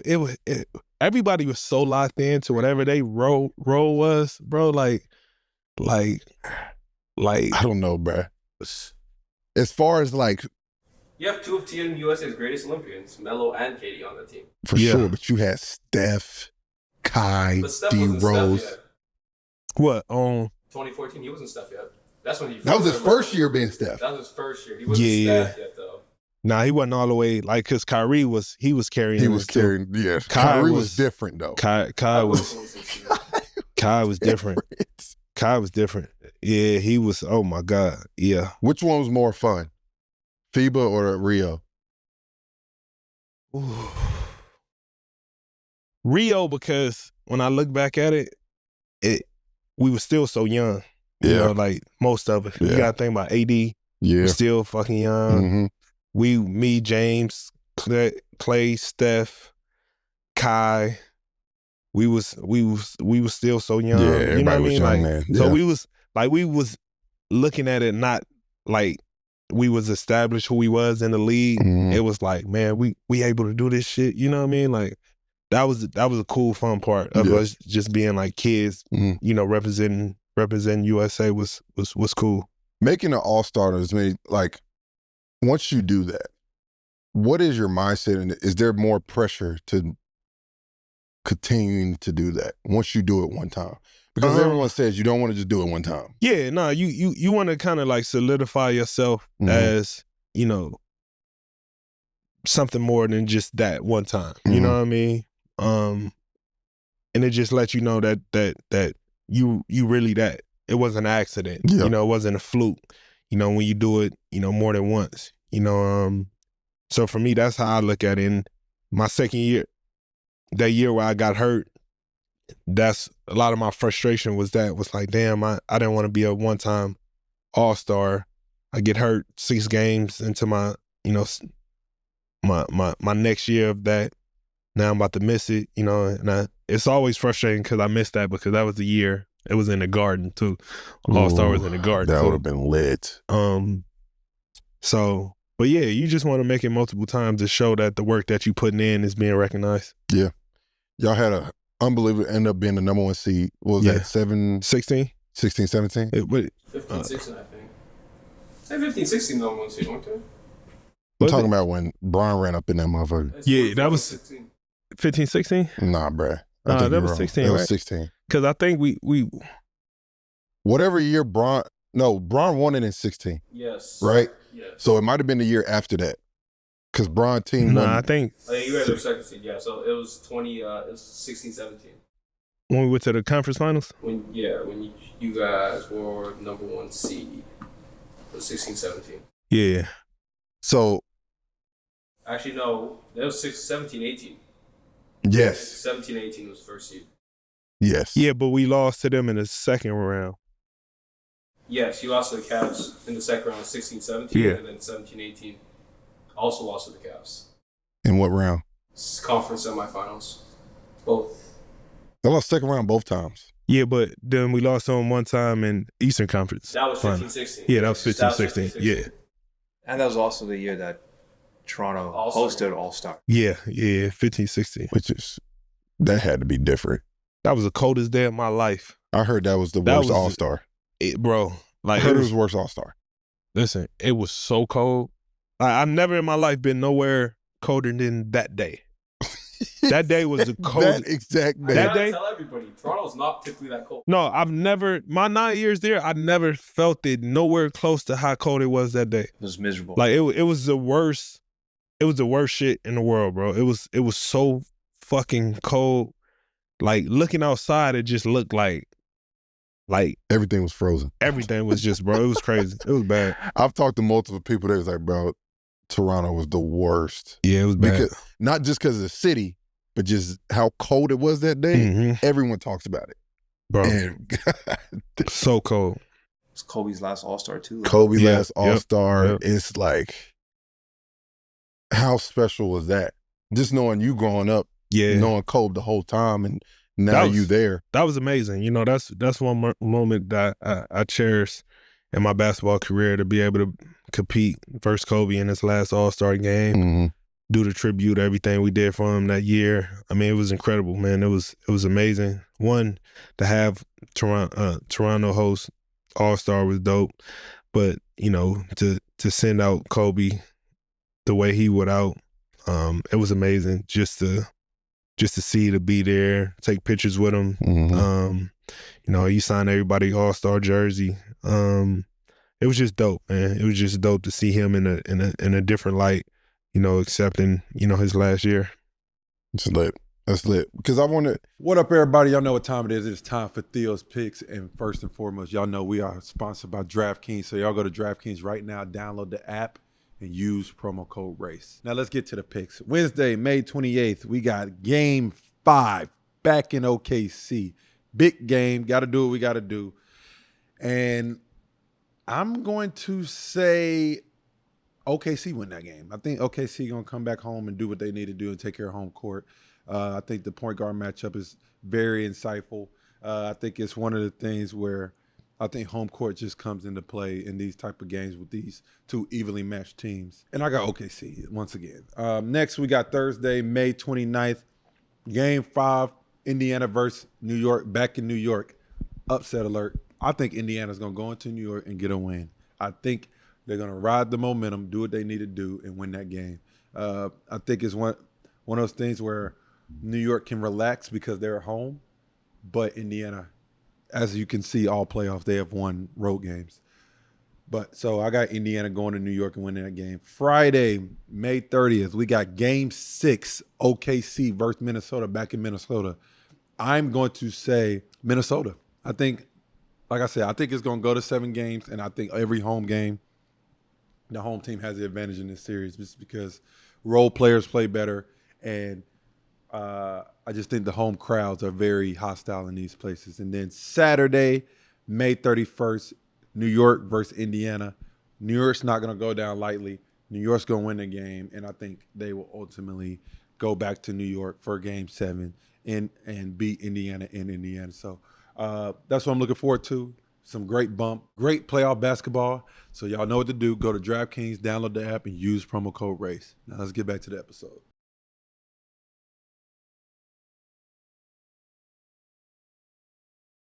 For a guy facing a franchise, how difficult and not even difficult, how hectic was All-Star for you that year? Because that's a real thing. Like, when it comes to your city. Yeah, it wasn't that bad. You know what year was bad for me was when it was in LA, when All-Star was in LA, and I was All-Star. I was starter. I got voted in as a starter, and that was what was hectic for me. You know what I mean? Like, I was at the crib, being a starter, and again, it was just a lot, bro. Because I want to come home and just be able to chill, see the fam, relax, enjoy it. And it was like, nah, you gotta do this, that, and the third. Like, it's crazy. Getting to that season when y'all number 1 seed, y'all losing it. You lose to LeBron 3 straight years. Yeah, I think it was 3 straight. Do you like the nigga?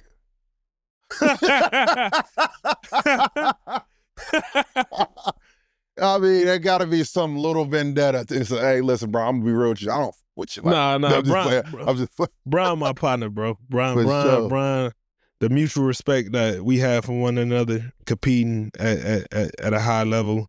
You know, now if I had lost to just, Joe Smo, no, for sure, I would, you know what I mean. If it was anybody else, you know what I mean. But we talking about somebody who beat a 73 team, down 3-1 and came back and won. Come on, you bro. know what I mean. Somebody who went to how many straight finals he went through? Was it 10? You know, 8 straight finals. You know what I mean? That's insane. Like, arguably one of the greatest players that ever played this game. It's like, you got to shake his hand. You know what I mean? Which one of the 3 did you think we can get him this year? Or all 3? In hindsight. The last 2 for sure. Yeah. We thought we did. We thought we had a chance. But, like I said, shit is Brian at the end of the fucking day, man. Like, the one that just resonated, the one game that was in Toronto where he kept hitting the same fade. Same fucking shot, man. That was 17-18, wasn't it? I think he did. How many times in a row? 3? That's the one where he hit the game winner runner. Was that the same year? Trying to guard that was same, yeah. That shit all a blur to me. All that shit fell the same. That shit. He was on some diabolical work. Listen, I tell people all the time. I told somebody this the other day, right? Like, when they was playing in a series, they was talking about Brian can't get it done and beating them and all this. And I remember telling a group of people, I said, most of these motherfuckers wouldn't stand a chance versus 2016 Brian. People forget the man been doing this 22 years, man. Like, something we never seen in no sport, to be able to dominate as long as doing it, bro. As he has. Come on, you see bro. what I'm saying? The standard that he's been held to at a 40-year-old man is insane. A 40-year-old man, you feel me? And like, he got to carry everything. Everything. You know what I mean? Yeah. To still do that at that level. Yeah. I'm pretty sure 99% of people in the league will not be doing none of that at 40 year of age, hooping at that high of a level. Yeah. You know what I mean? So, like, it's always easy to pick on greatness when you haven't seen it to that level before. You know what I mean? But when we went against him, bro, like, I said it before, man, you got to shake his hand. You know? You got to. You probably sit there like, man, we can't beat this motherfucker, bro. Man, Like, it's just go to the West, B. Let's deal with you when we get to the finals or something. Yeah. Let's get out of here. But it was fun. Like, I ain't gonna lie. Like, even like competing and going against a lot of that shit. Like, it's always, people always say couldn't beat this person, couldn't beat this, but just giving ourselves the opportunity to even compete against arguably one of the greatest players of all time, No doubt, is a testament in itself. Some No people doubt. don't even get that chance to even put yourself in that situation. You know what I mean? Talk about hooping in Toronto in general. Yeah. 9 years for a city that loves Toronto basketball and just supports their team through and through. How special is Toronto? Man, I can listen. I'm glad I didn't get drafted nowhere else. I'm glad, like I said, man, Toronto always gonna be the number one place in my heart. For everything that they done for me, did for me, supported me through my time there, man. Like, I grew up there. You know, I embraced everything that came with playing there, and I just wanted to give everything back to that place when it came to basketball. Mm-hmm. You know, that's why I worked so hard. That's why I rep so hard. That's why, you know, that fan base deserved that. You know, when it came to sports, because even when I got there, you know, I just remember always just seeing the Maple Leafs on the TV every single day. You know what I mean? I wanted it to be respected for the basketball as well. You know what I mean? I wanted people to think of Toronto from that standpoint as well. And that's why it was so dope when we was able to host, you know, All-Star there 2016 to bring more light to the city, because it's a hell of a city. It's a hell of a place. So. Nah, for sure. Because I went to a playoff game there, rocking. I mean, it was rocking. And it's crazy. In 2013, 2014. Oh, really? That's the first playoff game we won in years. Yeah. I mean, Masai screen fuck Brooklyn. Yep. I ain't gonna lie, that was. It was a time. It was a time. But your time at before you move on, because that last year before he left was his first 50 ball against Milwaukee, 2018. You only got, how many 50 balls you got? I only got only two. Yeah, only two. You ain't shooting enough. You got to shoot a little bit more. Yeah, I got 50. It was that was on New Year's. Chicago against Clippers, right? The other one? Oh yeah, But the first one was Milwaukee. First one was Milwaukee. That was. Who's that? Giannis in them? Yeah. Yeah, 2018. All mid-range? Nah, I hit like 5 threes, I think. There you go, shooting threes and shit. Yeah, Come I think on, man. I don't shoot threes. Yeah. You a midi guy. Nah, yeah. Got to expand it at some point. How many times have people said that to you? Tomorrow we need you to shoot more threes. It was one year where they really pressed it on me. Mm-hmm. But the year that they did, I was a dickhead. I was like, man, fuck that. I really was an asshole about it. Yeah. Because it was like, I'm making all these. yeah, like I was the asshole about it. You know what I mean? Like, I ain't gonna lie. It was one year they asked me and I was like an asshole about it. But I shot more the next year just to, you know. But the year they told me, I was like, man, nah, like nah. Listen, you earned that. Fuck all that. Yeah. 9 years, Toronto. And we got to talk about playing with Kyle. Oh, damn. Oh, yeah. No cap. I mean, that is a Toronto legend. Yeah. Legend. Best friend. What was that dynamic? What was that relationship like? And how much did that help you? How much did he help you in the just time being there? Man, he helped me a lot, because how we even got close was just the simple fact of me watching his preparation and the way he worked. Mm-hmm. Every time I got to the gym, he was the first one there. Mm-hmm. He was always in a full-out sweat. He done lift weights, shot, did everything way before practice. He done showered. He just got his feet kicked up waiting for practice. Go to practice, hoop, come back at night.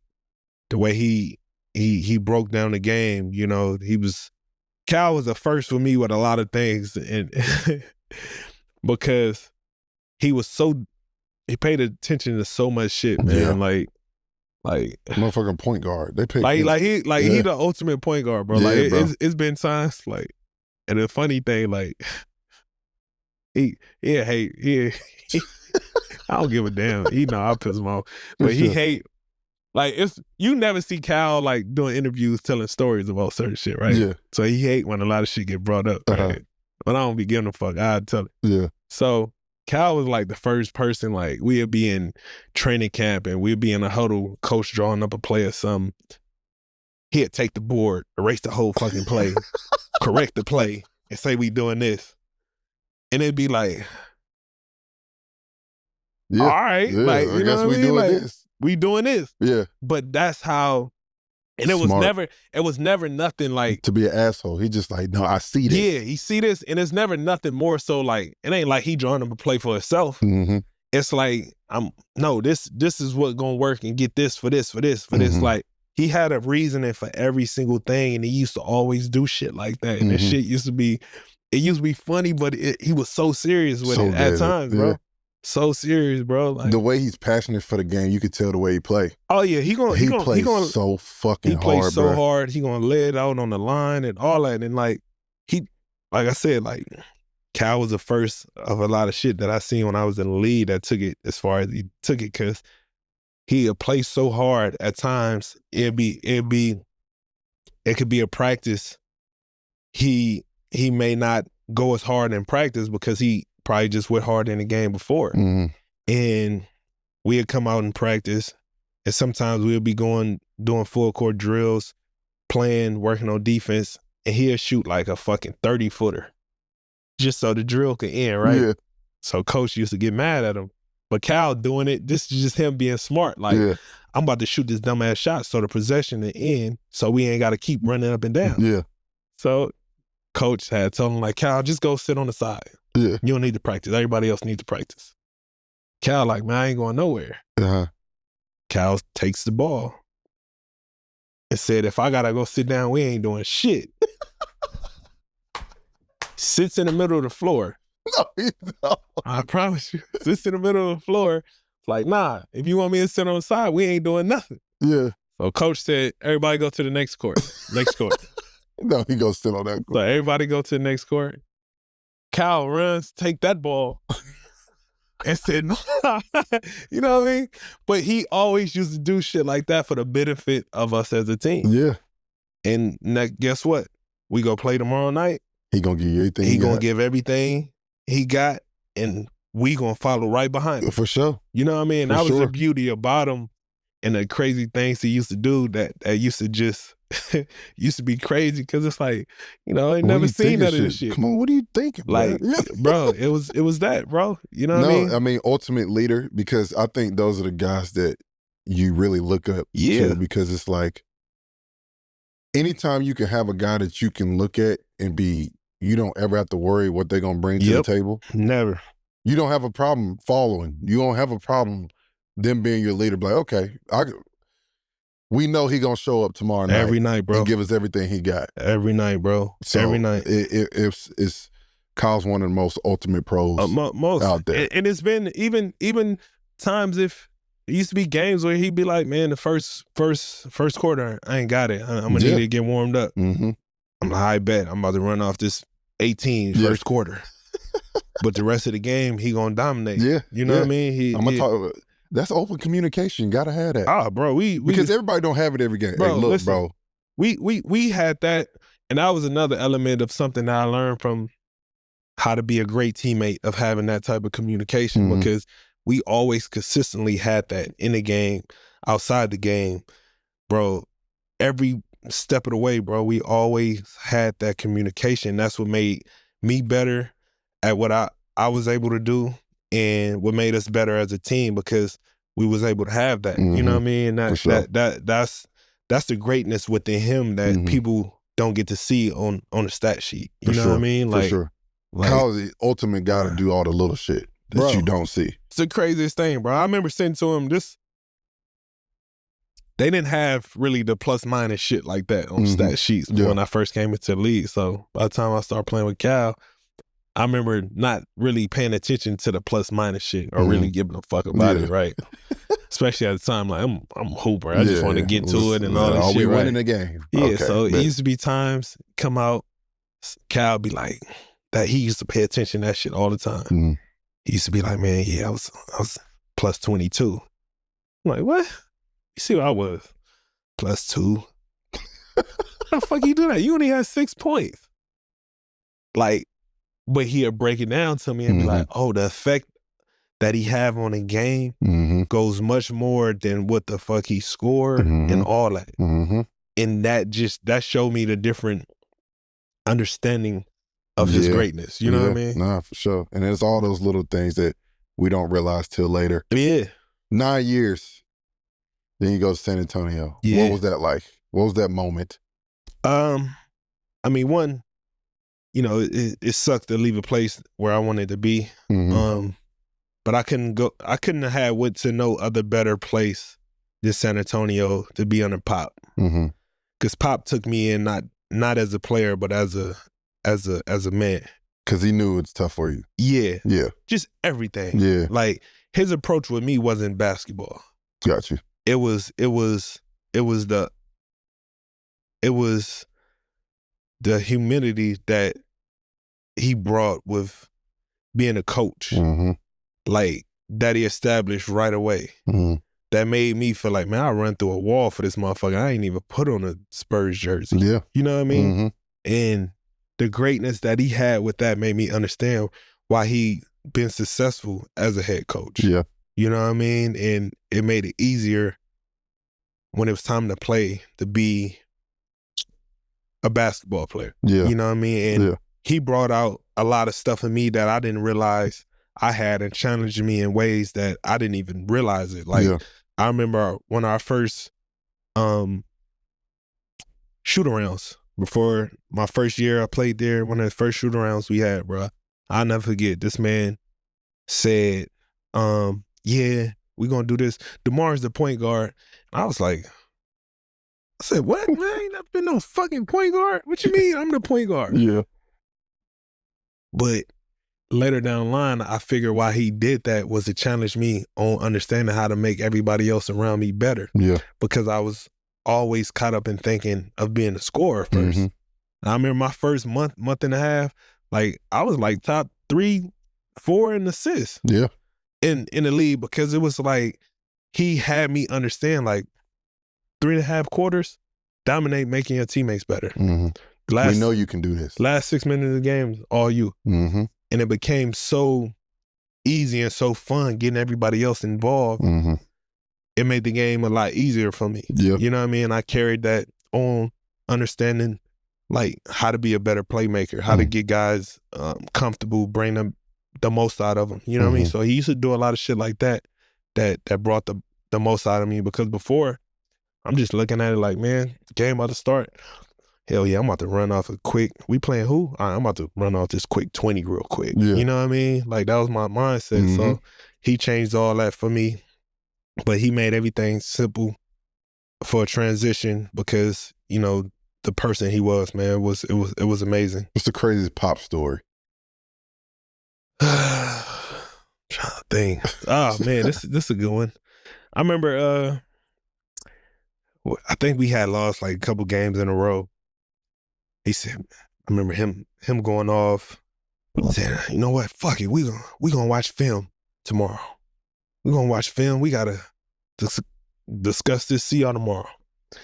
So we come in the next day. We go in the film room. Pop always kind of like the last one to walk in there. So everybody just sitting there, like everybody got their jersey on, like we about to watch film, then we're gonna go practice. Yeah. The lights go off. Like, what the fuck? I see penguins. Like, what the fuck is this? A Discovery Channel or something? Or we watch a whole movie about how penguins go hunt for food, how the males take care of the egg, basically how penguins work together as a team for X amount of months together to survive. It was the craziest shit. Bro, we watched the whole fucking movie about... Did y'all practice? No. We watched the whole movie about fucking penguins. Because you just compare us to fucking penguins. Listen. Then we watched another movie about a man living with a chicken. Swear to God. Watched the whole thing. He like, all right, I'll see y'all tomorrow, game day. Get what y'all need.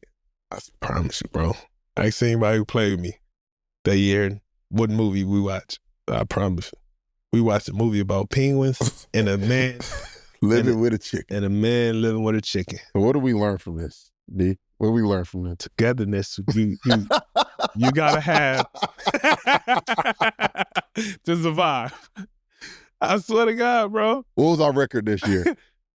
You know, it's crazy. We was 7th seed. We played Denver in the playoffs. Took them seven games. We lost by like a couple points. Game Shout 7. out to the Penguins and the man with the chicken. Yeah. Yeah. Shit worked. That It worked. It clicked. It worked. Clicked. I ain't gonna we lie, see where he bro. coming from. Ask anybody The who fact played. that he didn't say a word, it said, I see Listen, on the bar ask- is insane. If you see anybody from that team that year, ask them. Ask them. It's For real. fucking crazy. I say, yeah. So you did 3 in San Antonio. did 3, yup. And then, wait, did you sign in Chicago? I signed in Chicago. Yeah, you went Yup. to Chicago. Okay. Yep. You done played some good cities, bro. Great cities, man. Great cities. Like, San great. Antonio, it's a toss-up. It just depends. Yeah. But that's the beauty. When I went to Texas, and my first check that I got playing in Texas, Woo! I felt like I've been You wanna go getting nowhere else? robbed for Oh, you got 9 robbed. years of my life. You got robbed, for sure. They was on From your ass. taxes, bro. With that, my first my check in Texas, I was like, oh my God. No, it's crazy. Oh my, it Because was my ridiculous. first 3 years was in New York. Oh yeah, see, Sick. same thing, yeah, Sick. same thing. Oh So my God, boy. But the crazy thing is, how did you feel about customs? I didn't know nothing about it as far as for me to be affected. Got you. You see what I'm saying? Have Like you saw the now, you saw the clip of everybody mad? 'Cause- yeah. I seen that. But I didn't know. Like I always said this, people. Like even when dudes came to the team when I was there, I'm like, it's not that bad. What are you talking about? Yeah. Like because I don't know what You else to didn't know go no off. different. Yeah. I don't know no different Mhm. to have a complaint or feel away. Like For sure. I'm like, this shit is normal. Like, Yeah. what's the problem? So y'all get in middle of the night, y'all still got to go through customs. We go through the FBO, Okay. but customs will wait there for us, and we got to go through. Got you. You know, But what it I mean? don't take long. It don't take long because our car is right there. Yeah. Jump in the cars, but we still gotta, you know what I mean? But as far as like leaving, always gotta go through the airport. Like, always gotta go through the airport, you It's know, tough. like every time. Some bougie shit, but when you don't have to do it, Yeah. So it's definitely a luxury. when I went to San Antonio, and the first time where you could just drive up to the plane, Yeah. get off the plane, right on, land off the plane, get right in your car. I was like, oh shit, this is what everybody was talking about. You know what I mean? But my time in Toronto, I didn't think nothing of customs at all. I'm going to keep it a buck. I fuck with Toronto, just so everybody don't cook me. I fuck with Toronto. Love the city, love everything about it. But y'all used to fuck us up every time in pregame warm-ups because we forget we got to do Two anthems. 2 anthems. Yeah. And we be like, what the fuck? What is See- happening? See that too. I thought that was normal. It was Yeah, I normal. think, yeah, it was normal. Like I didn't know nothing else. Yeah. But you know what I mean? Like now, once you go through in another type of way, you see, oh damn, like those extra 3-4 minutes make a difference. Because before- everybody got those superstitious Yeah, things. yeah. They got their routine, and you got to switch it up for that one Yeah, you game. got to, you be yeah, like, yeah. oh hell, True. what's going on? But it's smooth though. You get to Chicago, Zach LaVine. You got was Kobe? Kobe got there your second year. No, Kobe was there. Kobe was- was, he was already already there. Yeah. Y'all were in the same spot every year. Y'all always had a chance to do more. Yeah. What is something that of course you wanted to do more, but like, what was missing, you thought? You know what's crazy? That first year in Chicago, we was number 1 seed. Number 1 seed, me and Zach made All-Star. Mm-hmm. We was hooping, killing. Then right after All-Star break, that's when Lonzo Lonzo got hurt. His knee. That was- hurt. That killed us. Like that just took everything out of Y'all us was because hooping. Lonzo put like when you talk about a piece that's missing for something Mm-hmm. and everything else right around it, Lonzo was that big piece of the puzzle that put Mhm. everything together Yeah. for all of us. And he made everything so easy offensively, defensively. Like coming from a point guard like Cal to playing with a point guard like Zoe wouldn't say a word. But he would do everything to the highest level. When before, you know, I'm used to my point guard being the most vocal, saying this, talkative. Zoe wouldn't say nothing, but he could dominate from every aspect of a game. Yeah. At the highest level. Defensively, like I remember we was playing. I was playing so fast, bro. Fast. I'm talking about he seeing shit before it happened. I remember it was times, I remember we was playing the Knicks one time and Randall Julius was killing us. Zoe was like, he just came to the host, said, I got Julius. Okay. I seen him like, I'm talking about chesting him up at the free throw line, stripping him. I'm like, this motherfucker, like, you know what I mean? This was the ultimate competitor, bro. Yeah. You know what I mean? He just put it all together for us. So did y'all know it when he went down? Like, yeah, bro. Yeah, we felt it because he was too dynamic to be replaced. Yeah. You know what I mean? Like he was shooting the three at like 40%.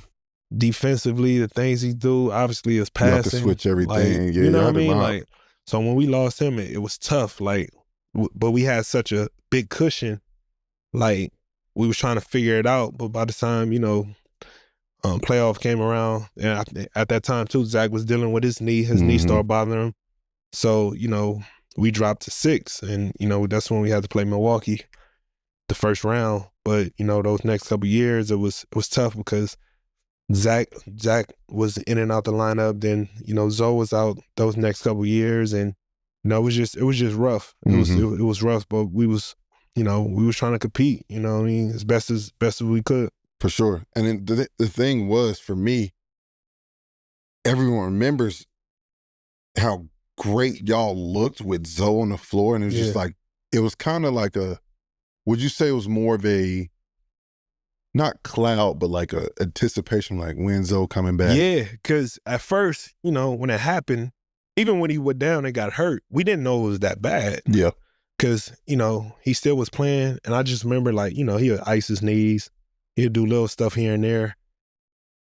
But we didn't think it was to that extent. You know what I mean? It was like, all right, well, we lost. We get Zoe back next year, we're going to be good. Yeah. Then all of a sudden, it's like, damn, it's that bad. You know what I mean? And once we started to feel that, it kind of like deflated us, man. And it was tough. It was tough. It was tough because we just knew how great we was when we was healthy on the floor. And with him, you know what I mean? Because you had Vooch, you had Kobe coming along. Like, talk about Kobe's development. God, man, that boy, listen, that's a bad boy. Talk about shooting that ball. Kobe deserved all his flowers. Listen, man, Kobe is a motherfucker, man. Every time I work out with Kobe, how hard he worked and how hard he wanted, it's not a surprise to me that, especially this year he just had. Yeah. You know, even a year before our last year together, how he's able to score, you know what I mean? In bunches. It's incredible, man. Obviously they got him for a steal with the contract they signed him with, but they got him. He was one of those dudes that should be making 150 easy. You know what I mean? He deserved it, man. Like, because he's like, what's really the difference between him and Tyrese Maxey? Exactly. You know what I mean? Like, you can't. I don't know. Yeah, you let me know. And Kobe's taller. Yeah. And so I really want to know. You had what was the second year you hit like 8 game winners in a row? What was that? What year was that? Well, the first year that was my first. Was his best point scoring year ever. In Chicago, 28 or whatever it was a game. Chicago, yeah. Chicago. How many games y'all take Milwaukee that year? We had 5. It was 5? Yeah. I feel like they were all close though. Yeah, there was a couple close, but the last game, Zach didn't play. Oh yeah. Like we was banged up. We was against the we was got you. But was there something that clicked differently that year? I think for you, my time in San Antonio, kind of putting everything together. And I remember in San Antonio, people always question like if I was still like the same type of scorer because I was more of a playmaker. You definitely did make more plays. Yeah, so I think going back to Chicago, it was kind of like a combination of my Toronto days and my San Antonio days put together in one that year in Chicago, and it kind of gave me kind of just like a different resurgence because one, that was the first time in my career I got to pick where I wanted to go. Gotcha. You know what I mean? Yeah. So it was different. It wasn't a trade. It wasn't nothing like that. It was my first time like, all right, cool. The best fit. Yeah, I'm gonna go to Chicago. Like then just the nostalgic of fucking driving up to the United Center. Tough. The Jordan shit, seeing you know what I mean? All that Super shit was tough. like Yeah. that shit was dope to me. Like as a fan of the game, it was dope just walking into that type of aura every single day. And the Chicago fans are incredible, man. Yeah. The city alone is incredible, but that was like my first time playing in like a full sports town where you got hockey, you got baseball, you got football, you had the Bulls. It's like, and you feel it everywhere you went around the city and everything. So kind of just embracing that kind of just brought everything out of me that time there. That week, because you hit 2 game winners in a row? Was it on a back-to-back? Back-to-back. Yeah. You was on some different shit? Or what? What's so crazy about it, it was December 31st and the other one was the 1st. It was a back-to-back game. So it was Indiana, Washington. The crazy thing is just, I don't know, bro. Like that whole time, I used to just blank out. Like it was so many moments where you were spazzing out, bro. Listen, it used to be moments. You get drug tested after that? It was one time I did when I had like a streak where I was averaging like 35 plus, shooting like 50% for like 8 games or some wild shit. Yeah. They tested me. I'm like, it was wild, bro. But I don't know, bro. It's just like I really like embraced that aura, bro. Yeah. Like of just being there, dog. Like, and it was times like we had this whole thing as a team, like, and I gotta credit a lot of shit to my teammates, like too, putting the battery in my back too, because you used to hear teammates be like, let's just get it close. Yeah. Debo got us from here.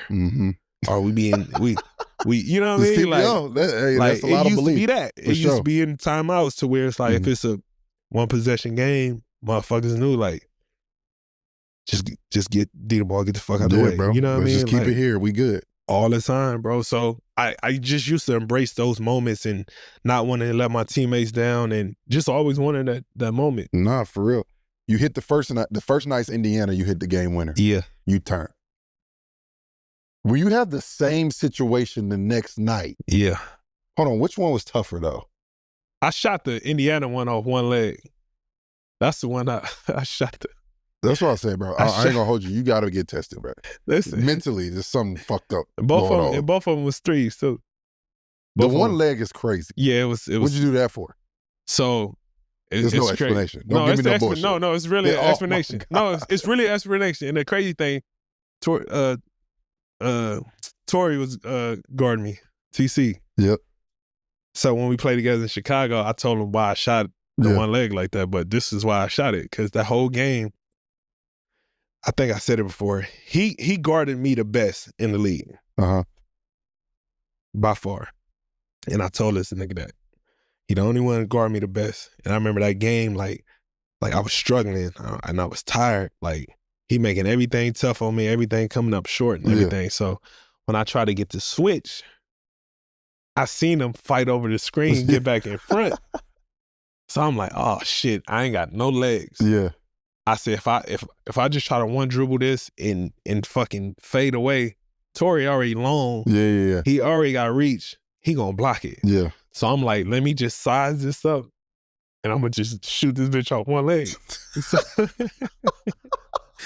I did it on purpose because I wouldn't have got the shot off if I shot it regular. This nigga fucking around with the game at the end.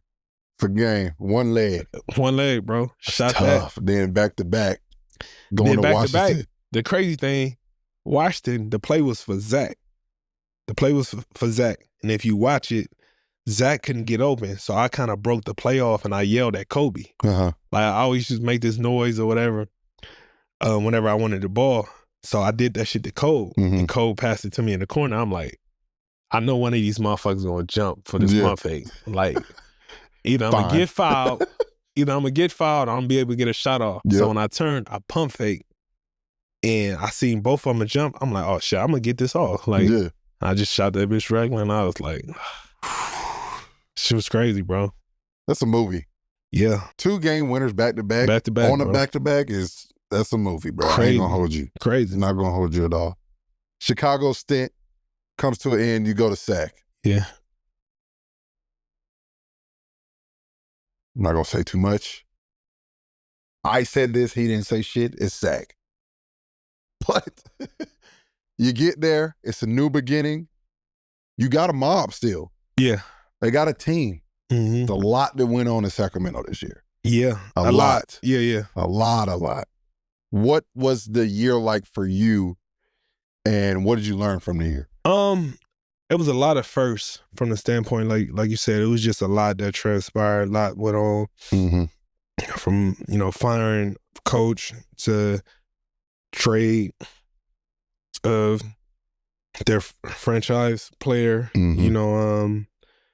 to, just so much stuff that just transpired, man, that I never would imagine. You know what I mean? That was a first. So just from my experience of me just being a leader of just trying to keep everybody just, kind of locked in for the most part, I try to just be that and be in a moment of trying to figure out how to, get through whatever it is we need to get through, make whatever we need to, do work. So it was a challenge, still a lot, even to this moment, still trying to just process everything that went on, you know what I mean? Because if you look back at the team, it's just like, y'all got the guys. Yeah. And when you make a trade for Zach, you and Zach get back together, so y'all are kind of like seamlessly doing what y'all need to do. What was that like? Yeah, I mean, it was so new because even getting Zach and knowing like, all right, damn, you walking into a lot of stuff that done transpired too this year. That even in the midst of everybody that's here, we still trying to adjust and figure it out too. It made it tough at times. Yeah. Trying to, establish something with the new guys coming too, because we still trying to figure out and establish what you still trying to figure it out. Because you're new to the team too. Yeah. So that's what made it even more difficult at times where, we had moments and spurts where, it was great. Then you had moments and spurts where, it just was tough, rightfully so, looking back on it, because, everything changed so much, whether if it was defensive schemes, offensive schemes, rotations, then, we had to deal with injuries. Malik got hurt at the end. So it was just a lot that was going on that was tough to kind of comprehend in a moment, especially without not. 'Cause you don't got time. You don't got time. You don't got time to really like. It's not like you can get a week off and then you can just practice and get things together. Yeah, it was just everything was just tough. Happening. Yeah. It was just tough. So we came out with the year that we came out that nobody wanted, but just us having to find what our identity was going to be. Made it tough on us. You hit 25K. Yeah. That's not many people.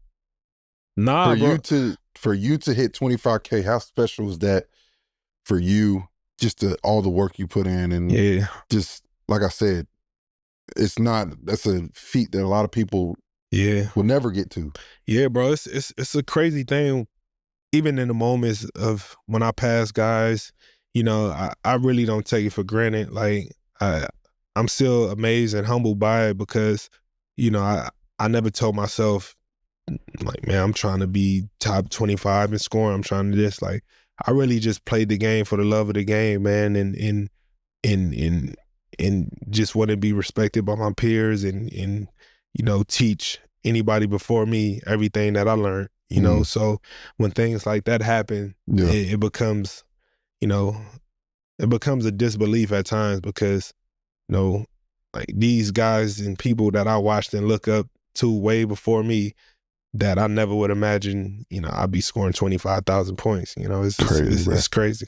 That's a lot of buckets. That's a lot of buckets. I meant to ask you this before, and I just slipped my mind. We just talking, just going with the flow. Your emotions, your feelings when you saw Toronto go win a championship. Yeah, it was a little bit of both because all those guys that was there that I played with and the staff that I grew up with during that time, they was like family to me. Yep. You know what I mean? So I was happy for them to accomplish something we set out to try to do every single time, you know, and it sucks that I couldn't have been there with them to feel it. But you know, I was happy for them. You know, I talked to every single one of those guys after they won it while they was in the locker room. You know, like it was that, but for me it hurt more so because it's like you want to be there with your brothers. Damn everything else. It's like I know what it's like every single day in that gym, on the road, on that plane, on that bus, in our locker room with those guys. To, you know, our ultimate goal is to, you know, win it all. You know, so not to be a part of that with those guys, you know, that was a frustrating I know part. The call with Kyle had to be kind of like very surreal as far as like you were so happy for him. Yeah. And that was your brother and y'all had went through so much together. And then it's like, because we had Marcus Smart on here. Yeah. Was it this? It was this year. Yeah, last summer. And then when they won it, he had just left. So it's like, he was just like, I was happy for him. But of course, you're like, fuck, for sure, bruh. yeah. Like, I wish I was there I wish I could have did that. So I was just wondering, like, how was that for you? Yeah, same. You know, rightfully so. You know, for sure. We are human at the end of the day when it comes to that. So, you know, that's how I felt with it. Yeah, for sure. I told Marcus, I said, you probably looked at that screen like, job fellas, man. Fuck, man. Yeah, for sure. Yeah, for sure. You going for sure. Well, hold on. Kurt got hella questions. Oh, fuck. I don't even want to go. Top 75. Top 75 players? How you don't get that? Oh, top 75? Yeah. I don't know the criteria with that. Like, that's the crazy thing. Like, there was no criteria for it, I don't think. The one a couple years ago, right? When they did. The crazy thing, like, I remember sitting at All-Star when they did it. I remember sitting back there. I'm just watching it. I'm just like, damn, you ain't got Tony Parker in there? Dwight Howard's not top 75. You ain't got Dwight in there? You know, so you start to name off people like that, and you start to be like, then all of a sudden it just turned into like, you know, you don't think nothing of it. You know what I mean? Tony Parker. Tracy McGrady. Tracy. T-Mac, like, I'm going to be honest, like, Vince. Dwight and Tony is crazy. Yeah. That's work. I'll call you when I finish this. Closing questions. All right, bet. LeBron, I don't know if you want to ask a retirement question. It's all up to you. Which one retirement question? Jersey retirements. Statues. Oh. I've been on. That's up to you. I was talking shit. I kept saying that Kawhi needs a statue in Toronto. I say fuck no. I say you deserve one before he does. That's my business. I said the statue should be when the nigga hit the shot and Joel like lunging at the fucking ball. Oh, the last shot. Yeah, the last shot. That shouldn't be crazy. But the other one is Better Bron. You've seen all these. 18, what we say, 18 and what? 2011. Or was it 12? It was 12, Revenge Tour after he lost it. 2012 or 2018? 2012. I mean, 2012, bro. I told somebody this. That's crazy because we always say first Cleveland, Miami, second Cleveland. Yeah.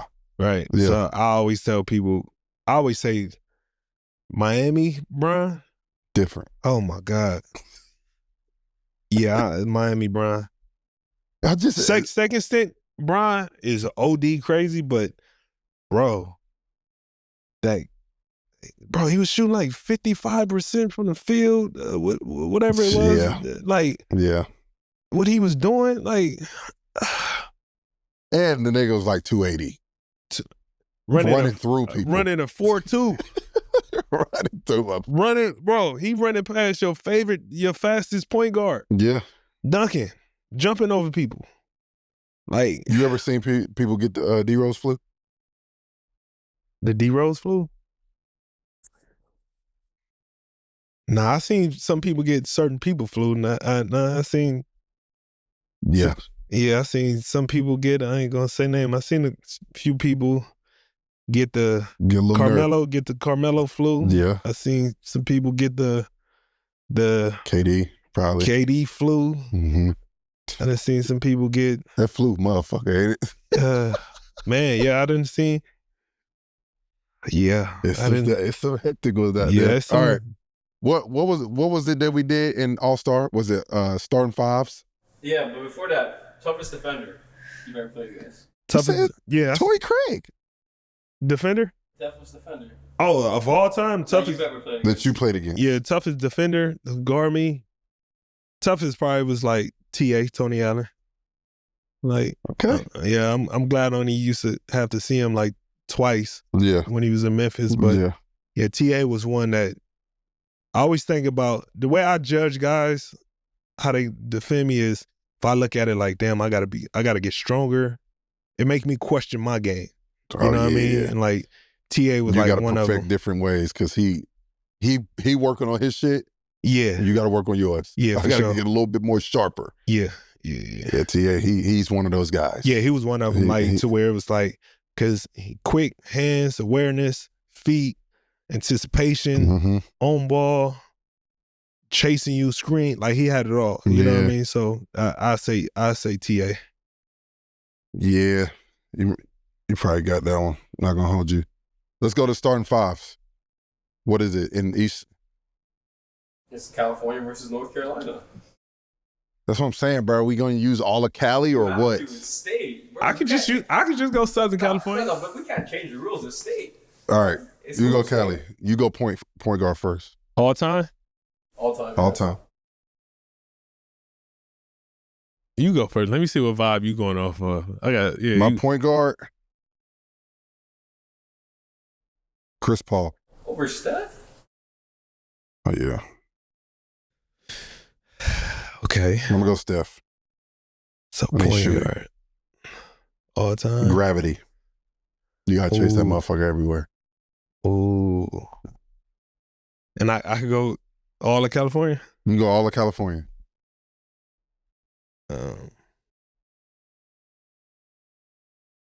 Give me Gary Payton. I was gonna say J. Kidd, but Gary Payton name too. Yeah. It's a good name. Gary Payton. He needed to defend. Yeah. See, very strategic. Yeah. You know, good, for sure. Could, I'm gonna go Michael Jordan. You go Michael? I don't know. You go Michael? We about to whoop their ass. You go Michael?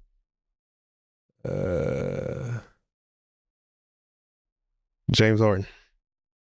Okay. Cooking him. James Worthy. Kawhi. Fuck. Shit. I don't even know where to go now. I don't know where to go at this point. Who am I missing, Hong? Probably Bam you pick. Yeah, I go Bam at my 4. You going Bam? Why? I forgot about that one.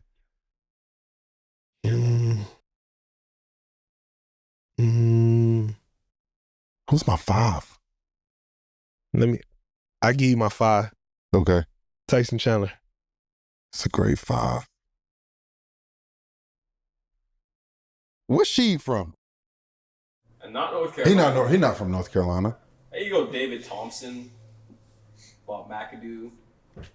You go Stack if you want to play small ball. Yeah, we'll go Stack. We'll go Bam at the 5, Stack at the 4. What's that? Jerry Stackhouse, yeah. Shit. California. Give me For big? There's too many, bruh. It's the problem. Big. You got Kevin Love. You got Reggie Miller. Well, Reggie Miller's not big. You got Bill Walton. Yeah, I'm gonna keep it more modern. Kevin Love, the Lopez twins. We might win, bruh. Nah, give me I'm trying to look down the list. Nah, who was your 4? Jerry. I might put Stacker. Worthy at the 4. Matter of fact, all right, we going small ball. Give me Paul Pierce at the 4. Who you think win? That's tough. Gary Payton, James I'm not betting Harden, against Michael. Kawhi. Mike's the anomaly. I win every time when I do that one. See? Yeah, so there's no one has a chance with me. I'm gonna win every single time. Y'all got anything else? We good? Hey, listen. That's another episode of Rain Race with my boy AJ Richardson. We had DeMar DeRozan on the pod. I told y'all we getting bigger and better, taking it to a new level. We appreciate y'all tuning in. DeMar, I appreciate you. Man, appreciate you, lit, man. brother. Appreciate you, coming dog. on for sure. And that's another episode of Rain Race. We out of here. Peace.